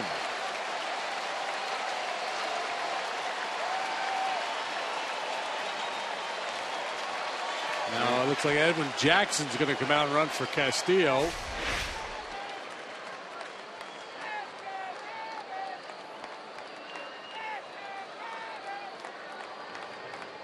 Good job by Geyer hustling over to cut that off to prevent Castillo from going first to third. He was thinking about it. Interesting that there's nobody up in the Rays bullpen here.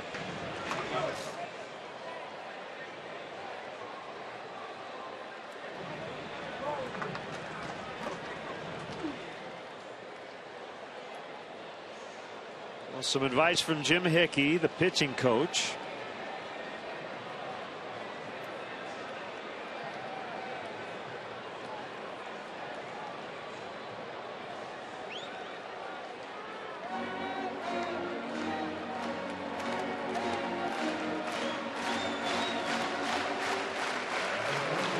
Sweeney doubled in the 7th off Balfour and scored the tying run.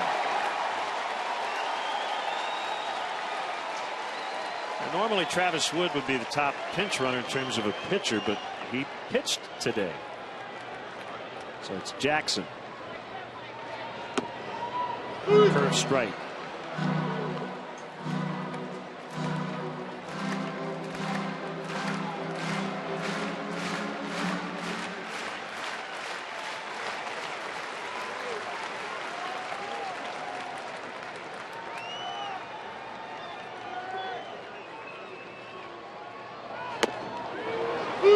Fastball that time. So 0-2 on Sweeney.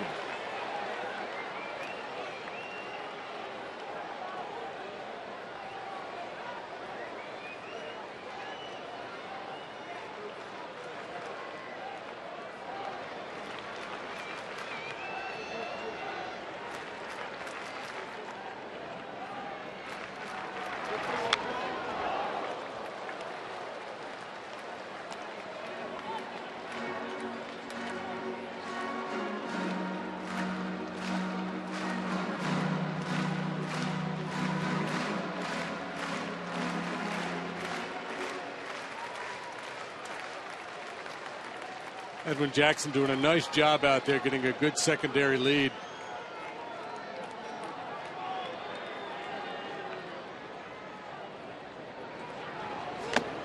Foul tip for the 3rd strike and the 2nd out. Pretty good scouting report delivered by Jim Hickey to his left-hander.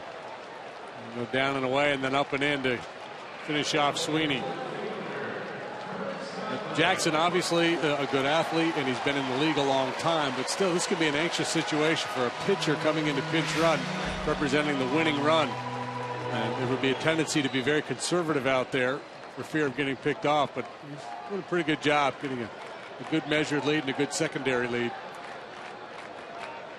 Here's Coughlin. He tied it on the triple in the 7th. 2-2 in the bottom of the 9th.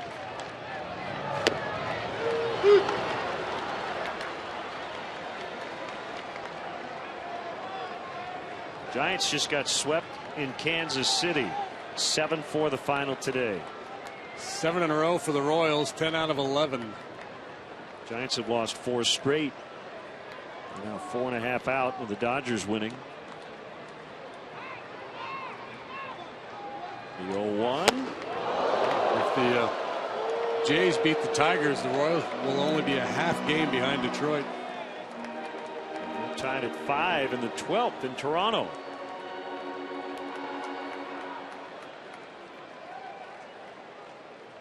It becomes really important for Jackson to get a good lead here, because Coughlin off a lefty more likely to hit the ball to center or left than to right. Geyer shortened up in left field, but have a real shot at Jackson on a ball hit pretty well to left. Matter of fact, a line drive base hit to left. They would probably have to give Jackson a stop sign at third base.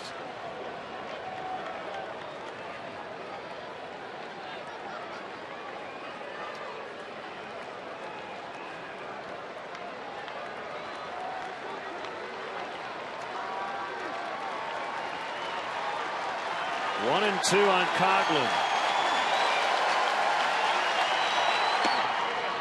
Baez on deck.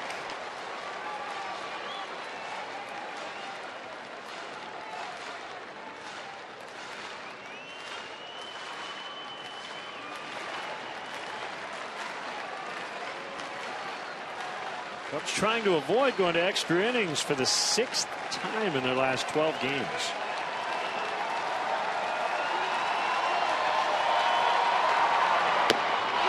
That's exactly what will happen. We will go to the 10th. It's the Cubs 2 and the Rays 2.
Beef jerky all season long.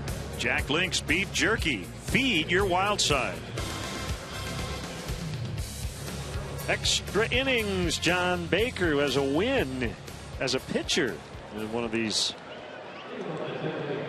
games that's gone beyond regulation. He'll catch Pedro Strop. Pedro for the 46th time this year. Been able to pitch around some walks. Solid earned run average of 2.76. Doesn't give up many hits. He hit the $184 against him. Well, gone 10 twice, 12 twice, 16 once since July the 29th. Here is the statistical factoid of the series. What you got? Rays pitchers, or Cubs hitters, depending on your perspective. 38 strikeouts, 1 walk in this series. Ooh. Yeah.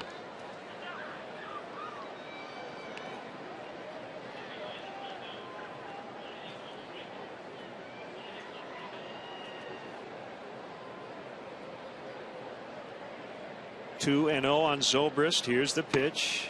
It's a strike.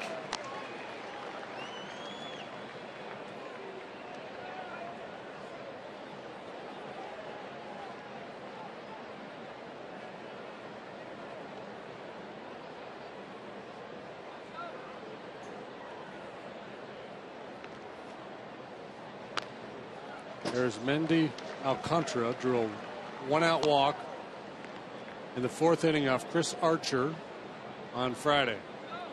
That's it. That is it for the series. Huh. Double-digit strikeouts in each game now. 15 yesterday without a walk, 11 today, 12 on Friday.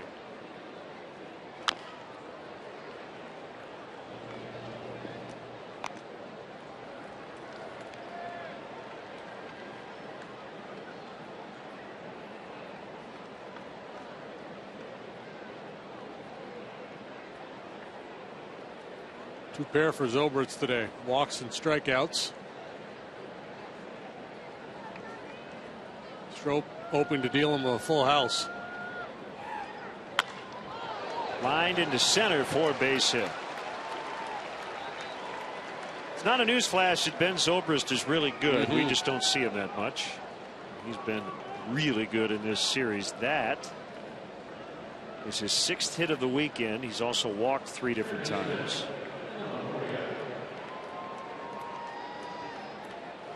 So he's averaging 3 times on base per game.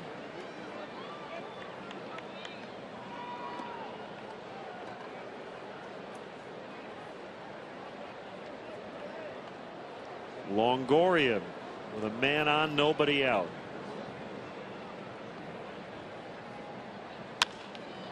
Trying to go the other way. Ball moving in on him, but pulling the hands in, trying to shoot that ball to right, play a little first to third.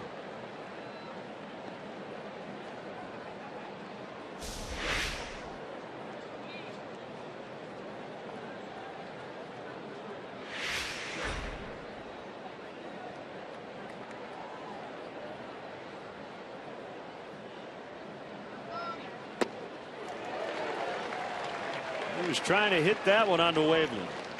0-2.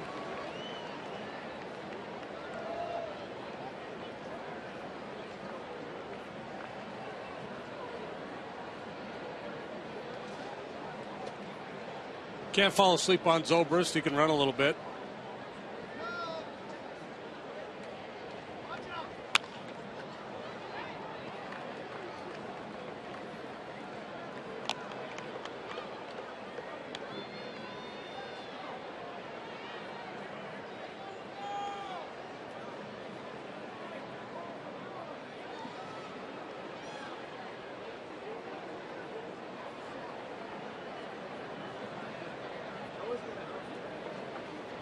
And he got him to chase a slider for the strikeout. And away. I've seen a lot of fastballs in, and I think they just had him convinced he was going to see more hard action in. And a late lunging swing at the slider away. Way away. Wow.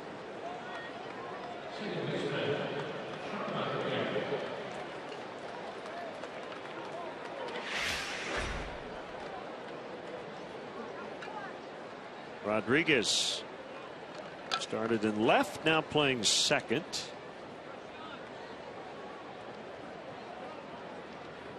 Careful.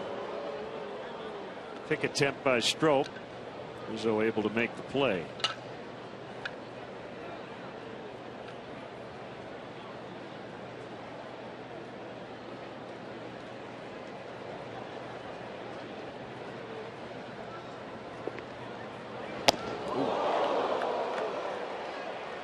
Got his attention.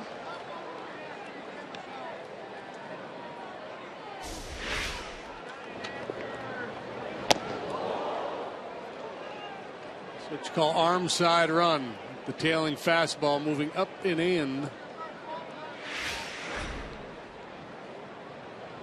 Rodriguez doing a little limbo.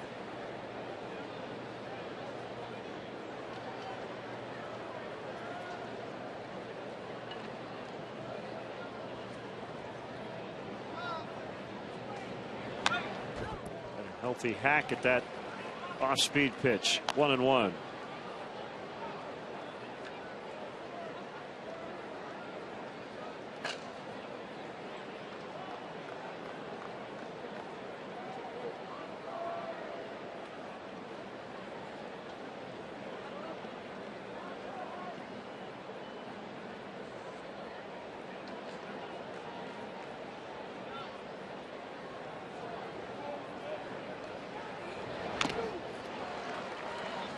One and two.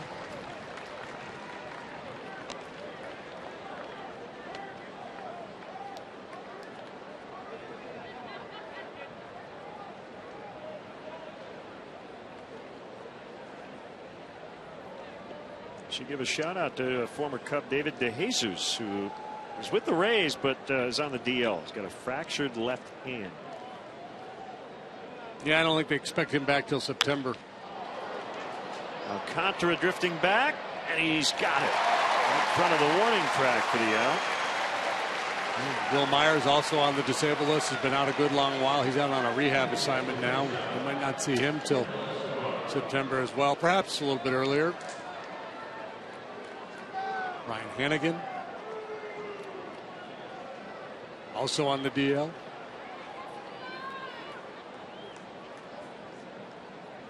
So Zobrist with no inclination to run so far. Leadoff single still there after 2 outs.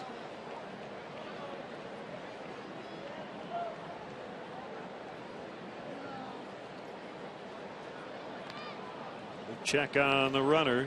It's Zobrist, who started the inning with a single. 2 outs later, he's still at first.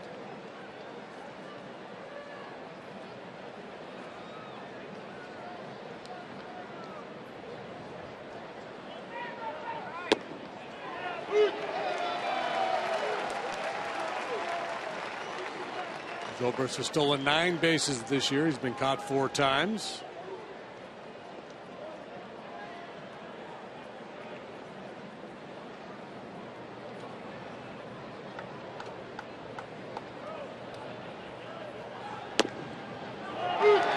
Two nasty pitches to Escobar. Breaking ball for strike 1. Heater right at the knees for strike 2.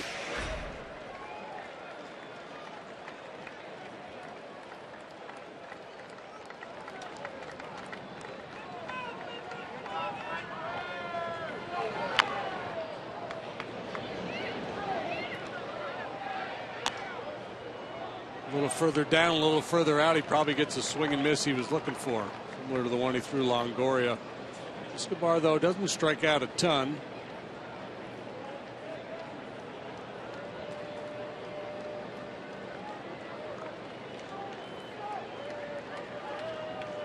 Doesn't strike out much at all, as a matter of fact. Ground ball. Castro will feed Baez for the out. Javier will lead off the bottom of the 10th. If he doesn't hit a home run, Anthony Rizzo will have an opportunity in a 2-2 tie.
Second now right.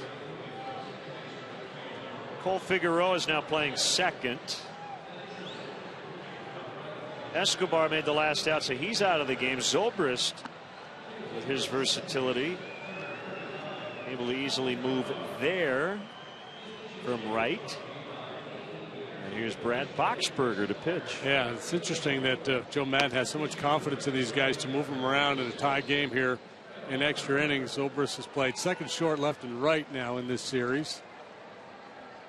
He may have had an inning or two in center field, too. I don't recall. Boxberg has been really good this year. He blew the save, however, on Friday, but got the win.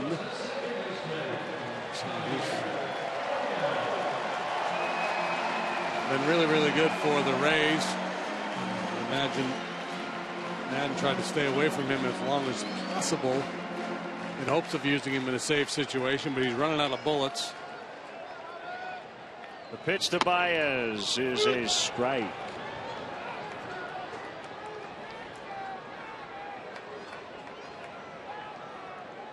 Good life on a fastball. Outstanding changeup. 0-1. Here it is. 0-2. Baez has put the ball in play 4 times. A ground out and a fly out, with 2 singles in the middle. 1 knocked in a run in the 5th. The 0-2, a swing and a miss. Actually, a foul tip into the mitt. Counts the same. So Boxberger begins the inning with a punch out, 1 away.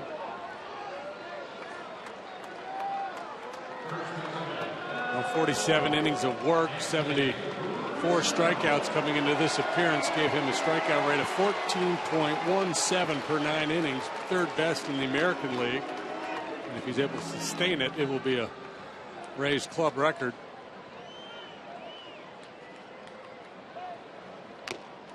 Rizzo fouls off the mid of Casale.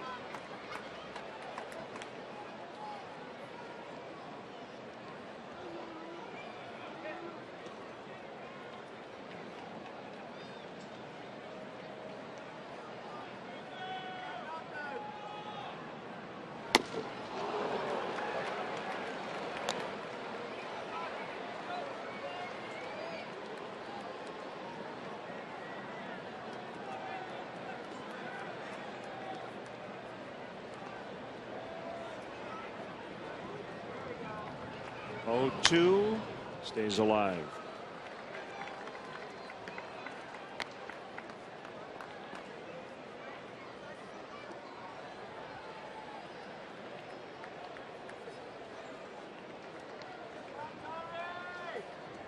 His dad Boxberger went to USC. Swing and a miss, strike 3.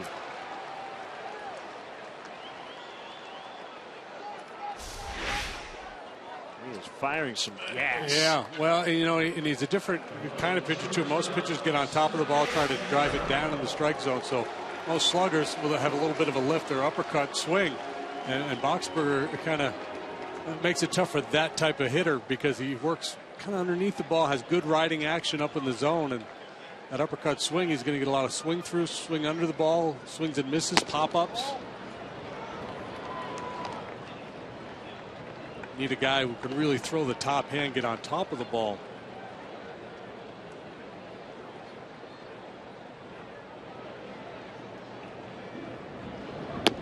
Maybe like you think about Jason Hayward's swing with the Braves. This guy uses a lot of top hand. Dave Winfield back in the day. 2-0 to Castro. Boxberger gets a sign. To the plate he comes. Missed again. It was close. 3-0. John Baker on deck.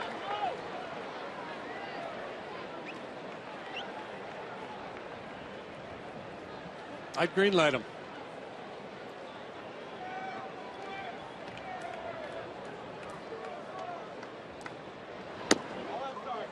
Ball 4. Without a walk.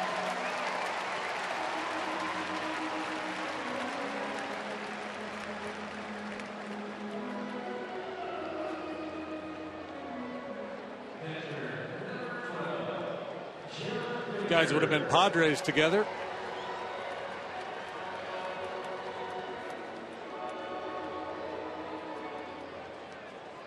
First trip for Baker. And the catch in the top of the inning. Here's the pitch. It's a strike.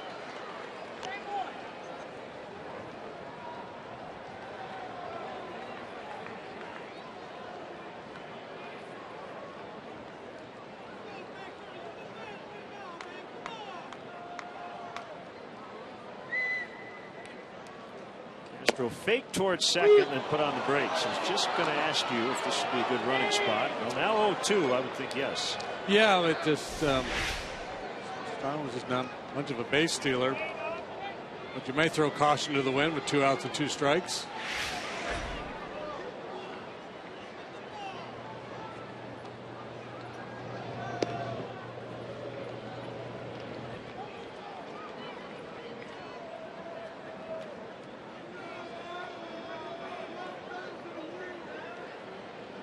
Have you ever thrown wind at caution?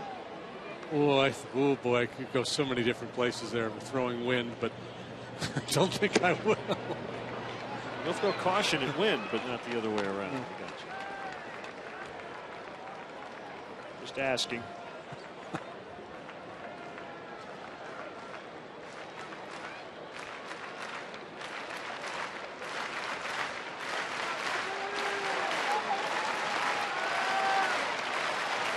One and 2 on Baker. There goes Castro and a foul on Baker. You know what he did? He threw caution to the wind. He did. He said, you know what, I'm going.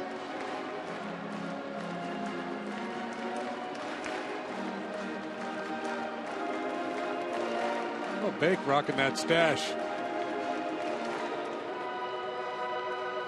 It looks different to me. Is he doing something different? Well, the mustache. Yeah. That's it. They didn't grow it overnight, though.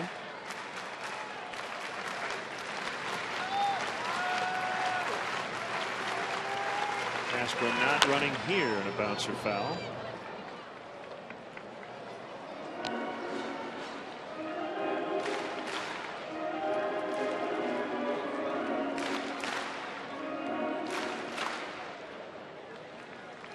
The part of the 80s look? One with the stash? Maybe, yeah.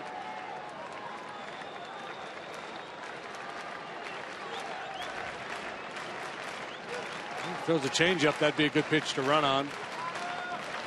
Swing and a miss to end the inning. All the outs, strikeouts in each of the last 2 innings. The Cubs have now punched out 8 times the last 3 innings.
For the second time this weekend,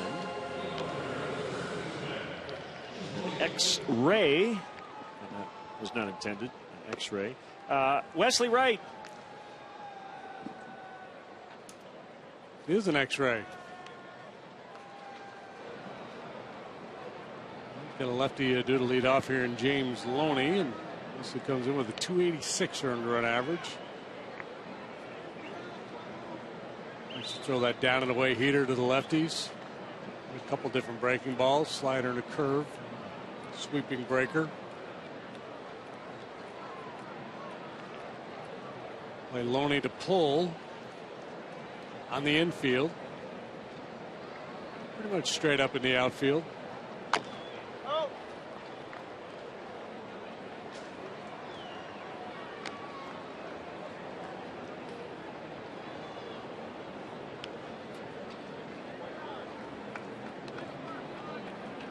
Foul strike on Loney.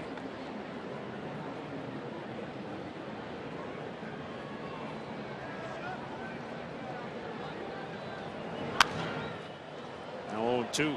Yep, still with 3 arms out there in the bullpen. Fujikawa, Villanueva, and Jacob Turner, newly acquired, just activated.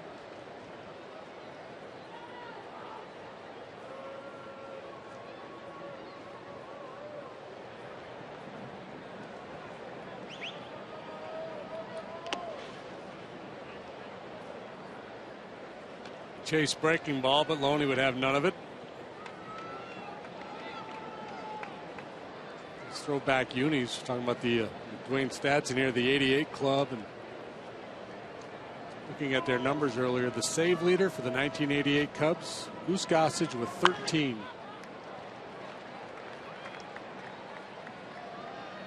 Baez in shallow right. It was a year after Lee Smith had moved along.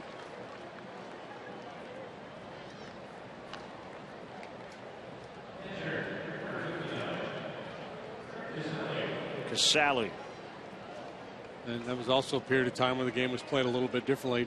Multiple guys with multiple saves that year for the Cubs.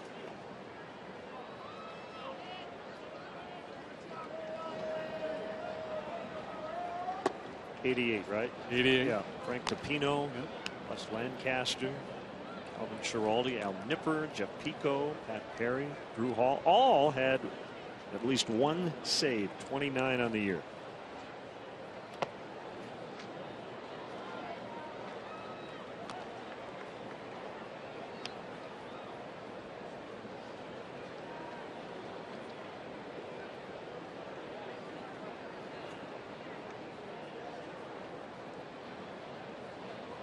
Right with a 2-0. It missed away. Geyer on deck.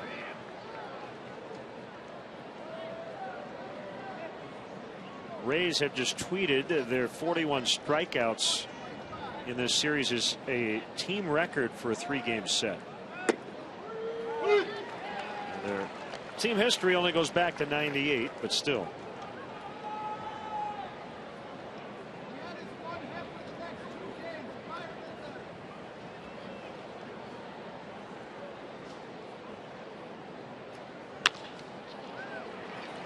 Castro dives but can't get it. Casale has his second hit today.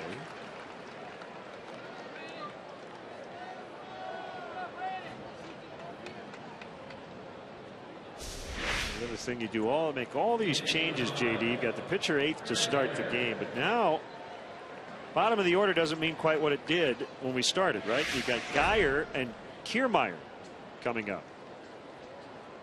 Right, yeah, you have to redefine the bottom of the order. Hard to find the bottom of the order now.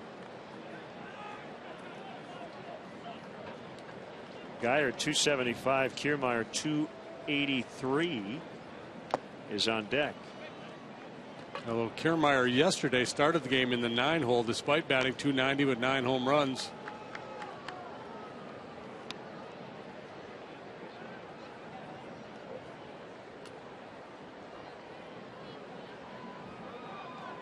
Geyer a .333 hitter against left-handed pitching this year. Double play chance. Baez the flip. Castro the turn. 4-6-3 and the inning is over. We go to the bottom of the 11th, tied at 2.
Yeah, just a perfect double play ball. Good feed there from Baez to Castro. Has plenty of time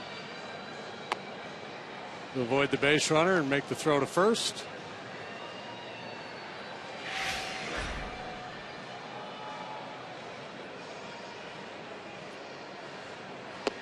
So Boxberger back out. 3 strikeouts and a walk. In the 10th inning. And it'll be Alcantara to lead it off. Junior Lake, the last position player available for Rick Renteria, is now on deck.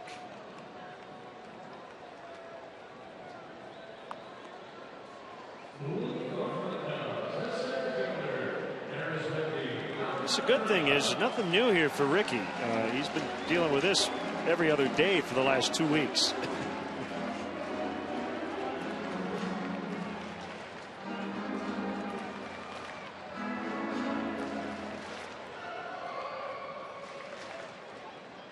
Yeah, a ton of extra inning games, long extra inning affairs. Adding it up, Rays pitchers and Cubs hitters, 41 strikeouts, 2 walks. Yeah, it's pretty incredible. There's a good changeup. It seems to me that the Cubs are probably dead last in the league in non-drama wins. You know, just a standard issue, score early, add on, win 7-2. Seem to have many of those. 1-2.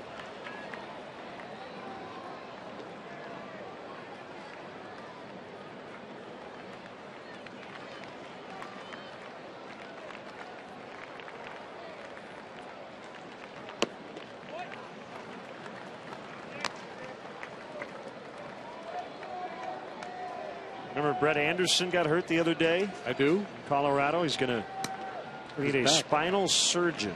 Ooh. Bulging disc in his back. Sounds like he's done for the year, even if he doesn't have to have surgery. 3-2 on Alcantara. Well, that guy's had a lot of injuries in his career. When healthy, he's really good.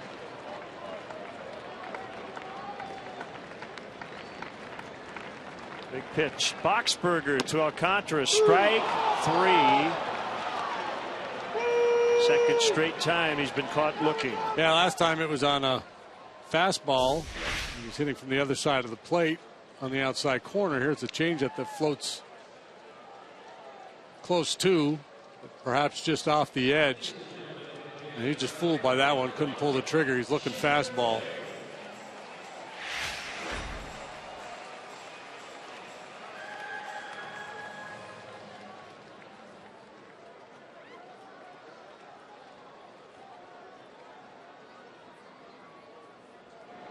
Bunted by Lake. It's a good one, and Longoria won't have a play.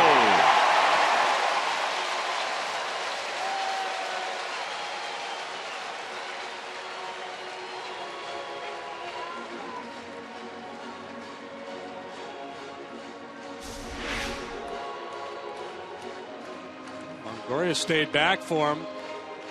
Even though Lake, if he doesn't bunt a lot, he at least shows bunt a fair amount, and he does bunt for a base hit on occasion.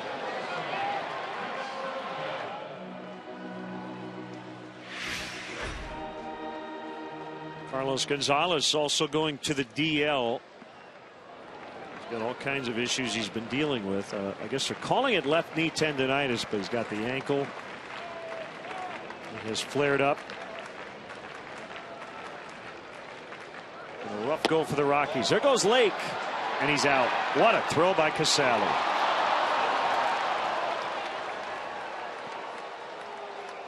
At times this year, I think Junior's been hesitant to try to go. This time he's just going to try to create a run with his legs. The bunt single and off and running on the first pitch. I like the play. I like the aggressive play by Lake here. He forced Casale to make a play, and he did. The kid just made a perfect throw right on the money.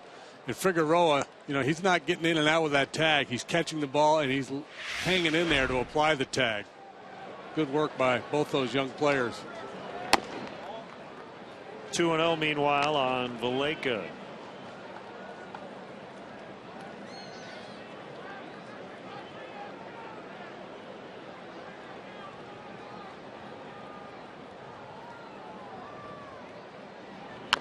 Bounced foul.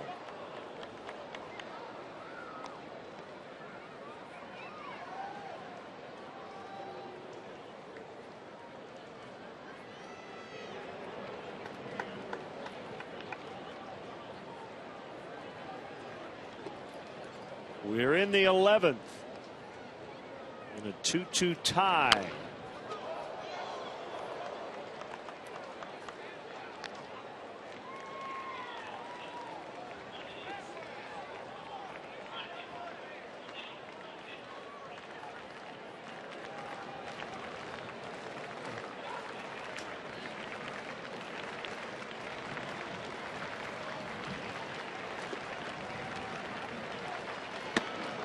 Strike 3 called.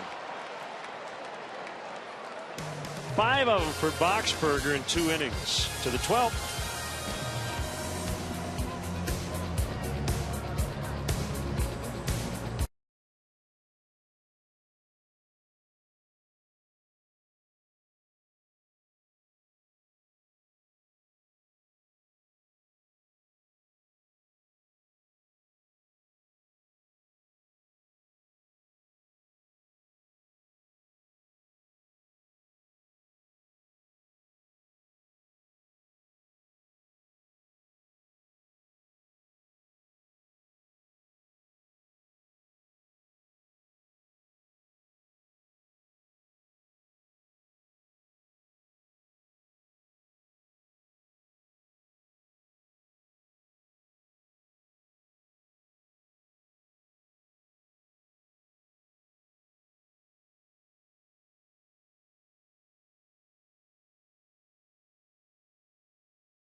Two. There's Carlos Villanueva. He follows Wood, Ramirez, Grimm, Rondon, Strop, and Wright. And he works for the 33rd time.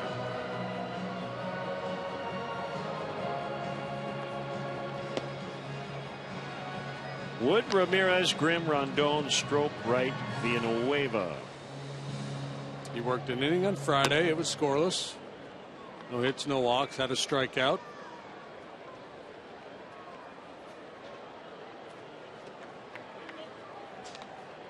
That was the top of the 9th in that ball game.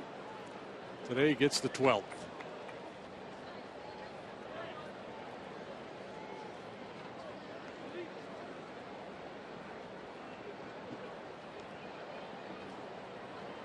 Fastball, curveball, slider change.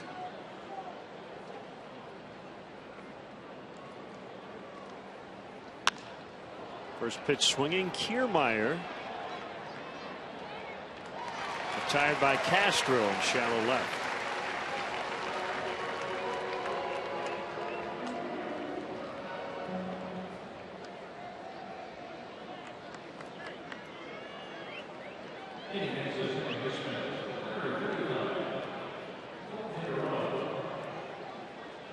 Figueroa.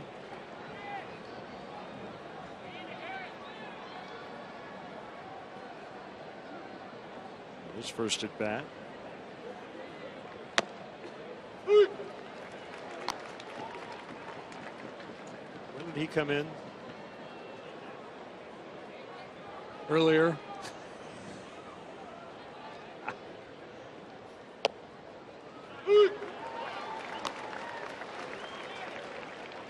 Oh, and 2. Let's see. Bottom of the 10th.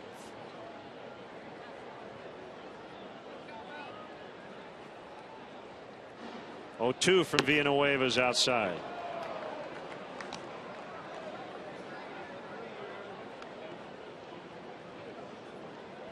Cesar Ramos, a left-hander up.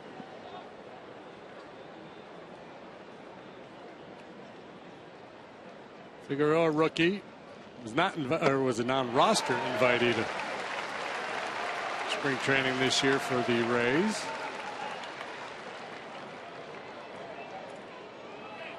Two away here in the 12th. Tell you more about him, but he's out.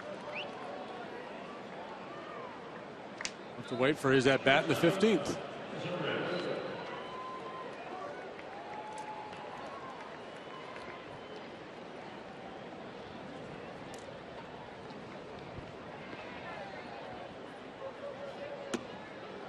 That's a good over curveball there. Nice little floater. Their first strike to Zobrist.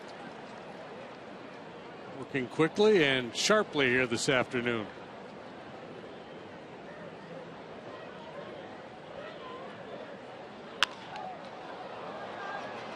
This should do it. Coughlin the catch. Is that a 7-pitch, 1-2-3 inning for Carlos Villanueva. 2-2.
Two.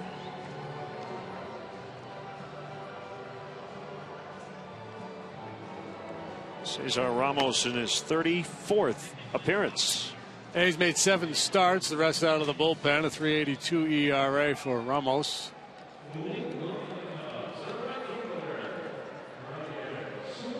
Came up with the Padres, had big league time with them in 2009 and 10, and then was dealt over here to the Rays. The starters mix: fastball, slider, changeup, and curveball.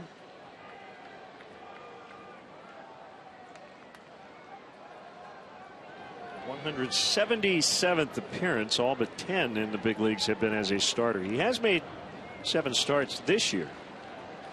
And the pitch to Ryan Sweeney. First pitch. And a base hit.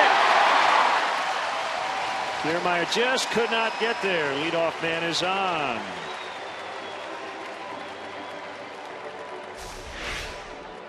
And certainly the kind of ball you're going to leave your feet, lay out for if you feel like you have a chance. Kiermaier decided to back off. I think that's when you maybe come a step harder and leave your feet. You know, you've got support coming from the other side. Left fielder's going to back you up. Not an easy chance by any means, but I think if he had to do it all over again, might have been willing to leave his feet there.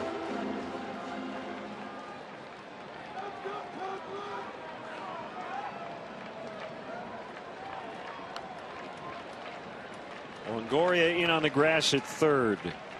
Coughlin squares, takes it low. That one almost got past Casale.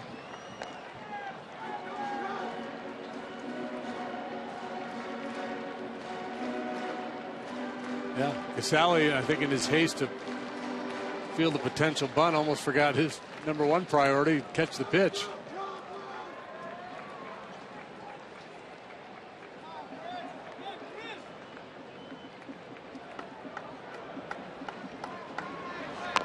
There's the bunt. It's a good one. Loney will get the out at second as he gets it to Figueroa. Couple of shots here to win it.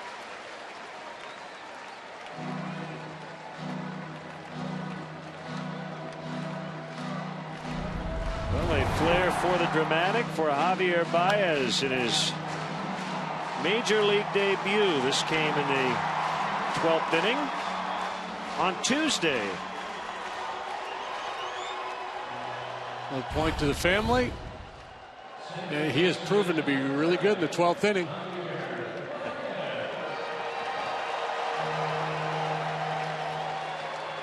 Batting 1,000, slugging 4,000 in the 12th inning in his career. You don't want to mess with Javi Baez in the 12th. They don't need a home run here, just a hit. Yeah, a little broken bat flare like he had early in the ball game to drive one in would work. That one bounced way out in front of home plate.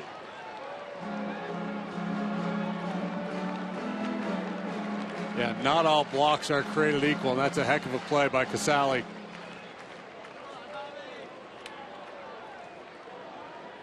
All that is in the dirt, kind of close to you, a little bit easier to knock down and keep in front, but this one way out in front of home plate. Perfectly executed there. 2-0.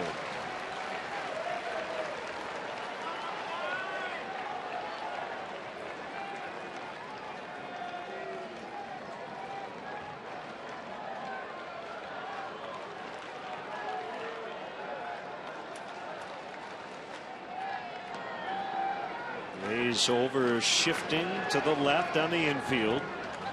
The 2-0 to Baez, a curved strike at 69 miles an hour. So they leave Loney over there on the right side. That's it.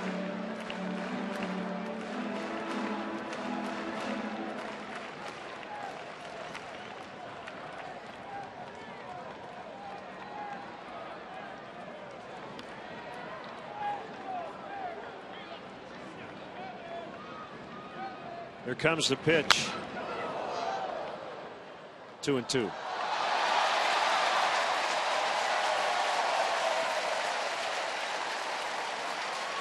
And made a nice catch, I believe, on the carom on the upper deck.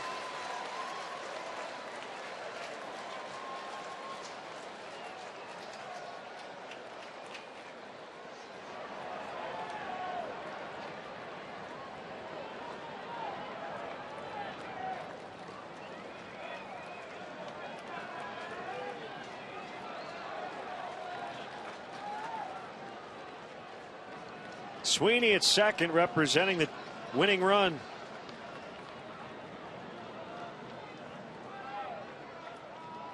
And the 2-2 to Baez. Popped him up. No play for the catcher.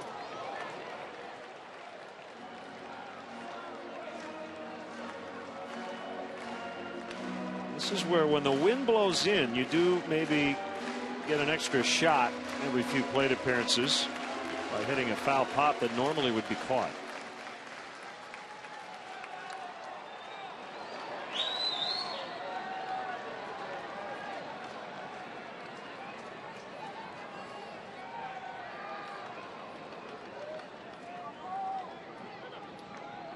Yeah, that wind, coupled with the fact that there's such little foul territory here, really helps the hitters.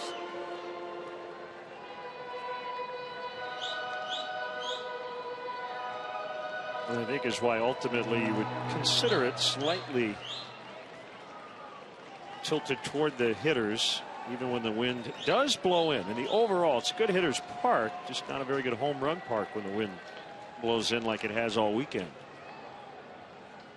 Deep breath by Ramos. Here's another 2-2, and it's full with Rizzo waiting on deck.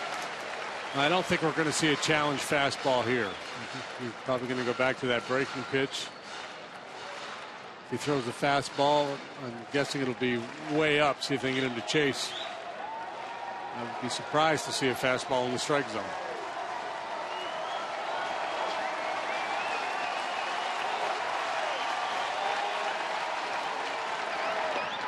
Baez swings and misses. Ball gets by, and he's going to reach. A strikeout. And probably a wild pitch. Whatever it is, they're at the corners with only one out.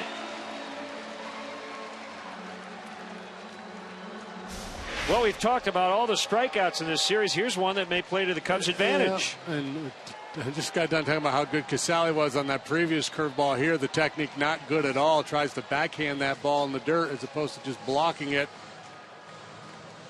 Baez able to get to first base without a play. More importantly, Sweeney to third base. And, desperation time here for Joe Madden.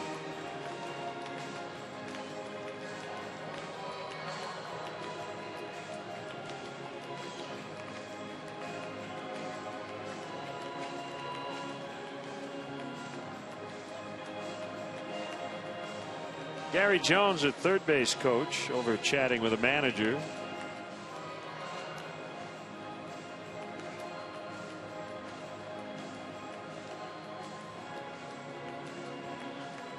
It's good energy, folks, in the 12th inning.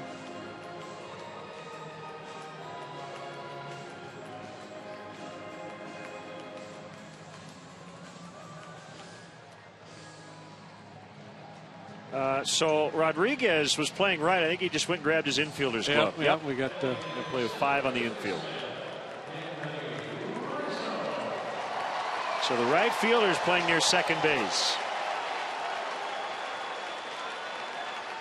Well, the thought here is, you're kind of over shifting. You've got 3 guys over on that side, but you still have 2 on the left side, so Rizzo can't just put down a bunt and win the game. We're trying to realign the outfielders here, just trying to get them to cover the alleys over the middle of the field.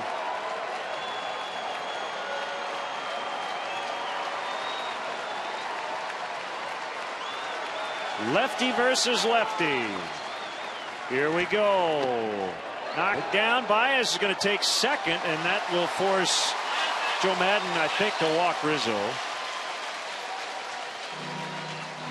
So 2 wild pitches in the inning.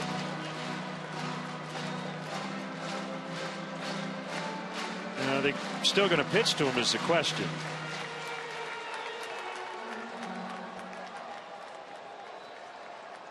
Apparently for now, yes. We'll just throw home. It'll have to be a tag play.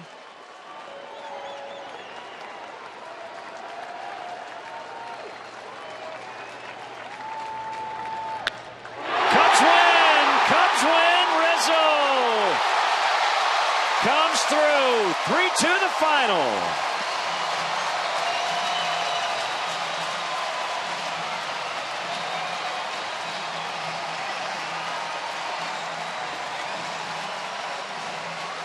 It has been a tough stretch for Anthony Rizzo.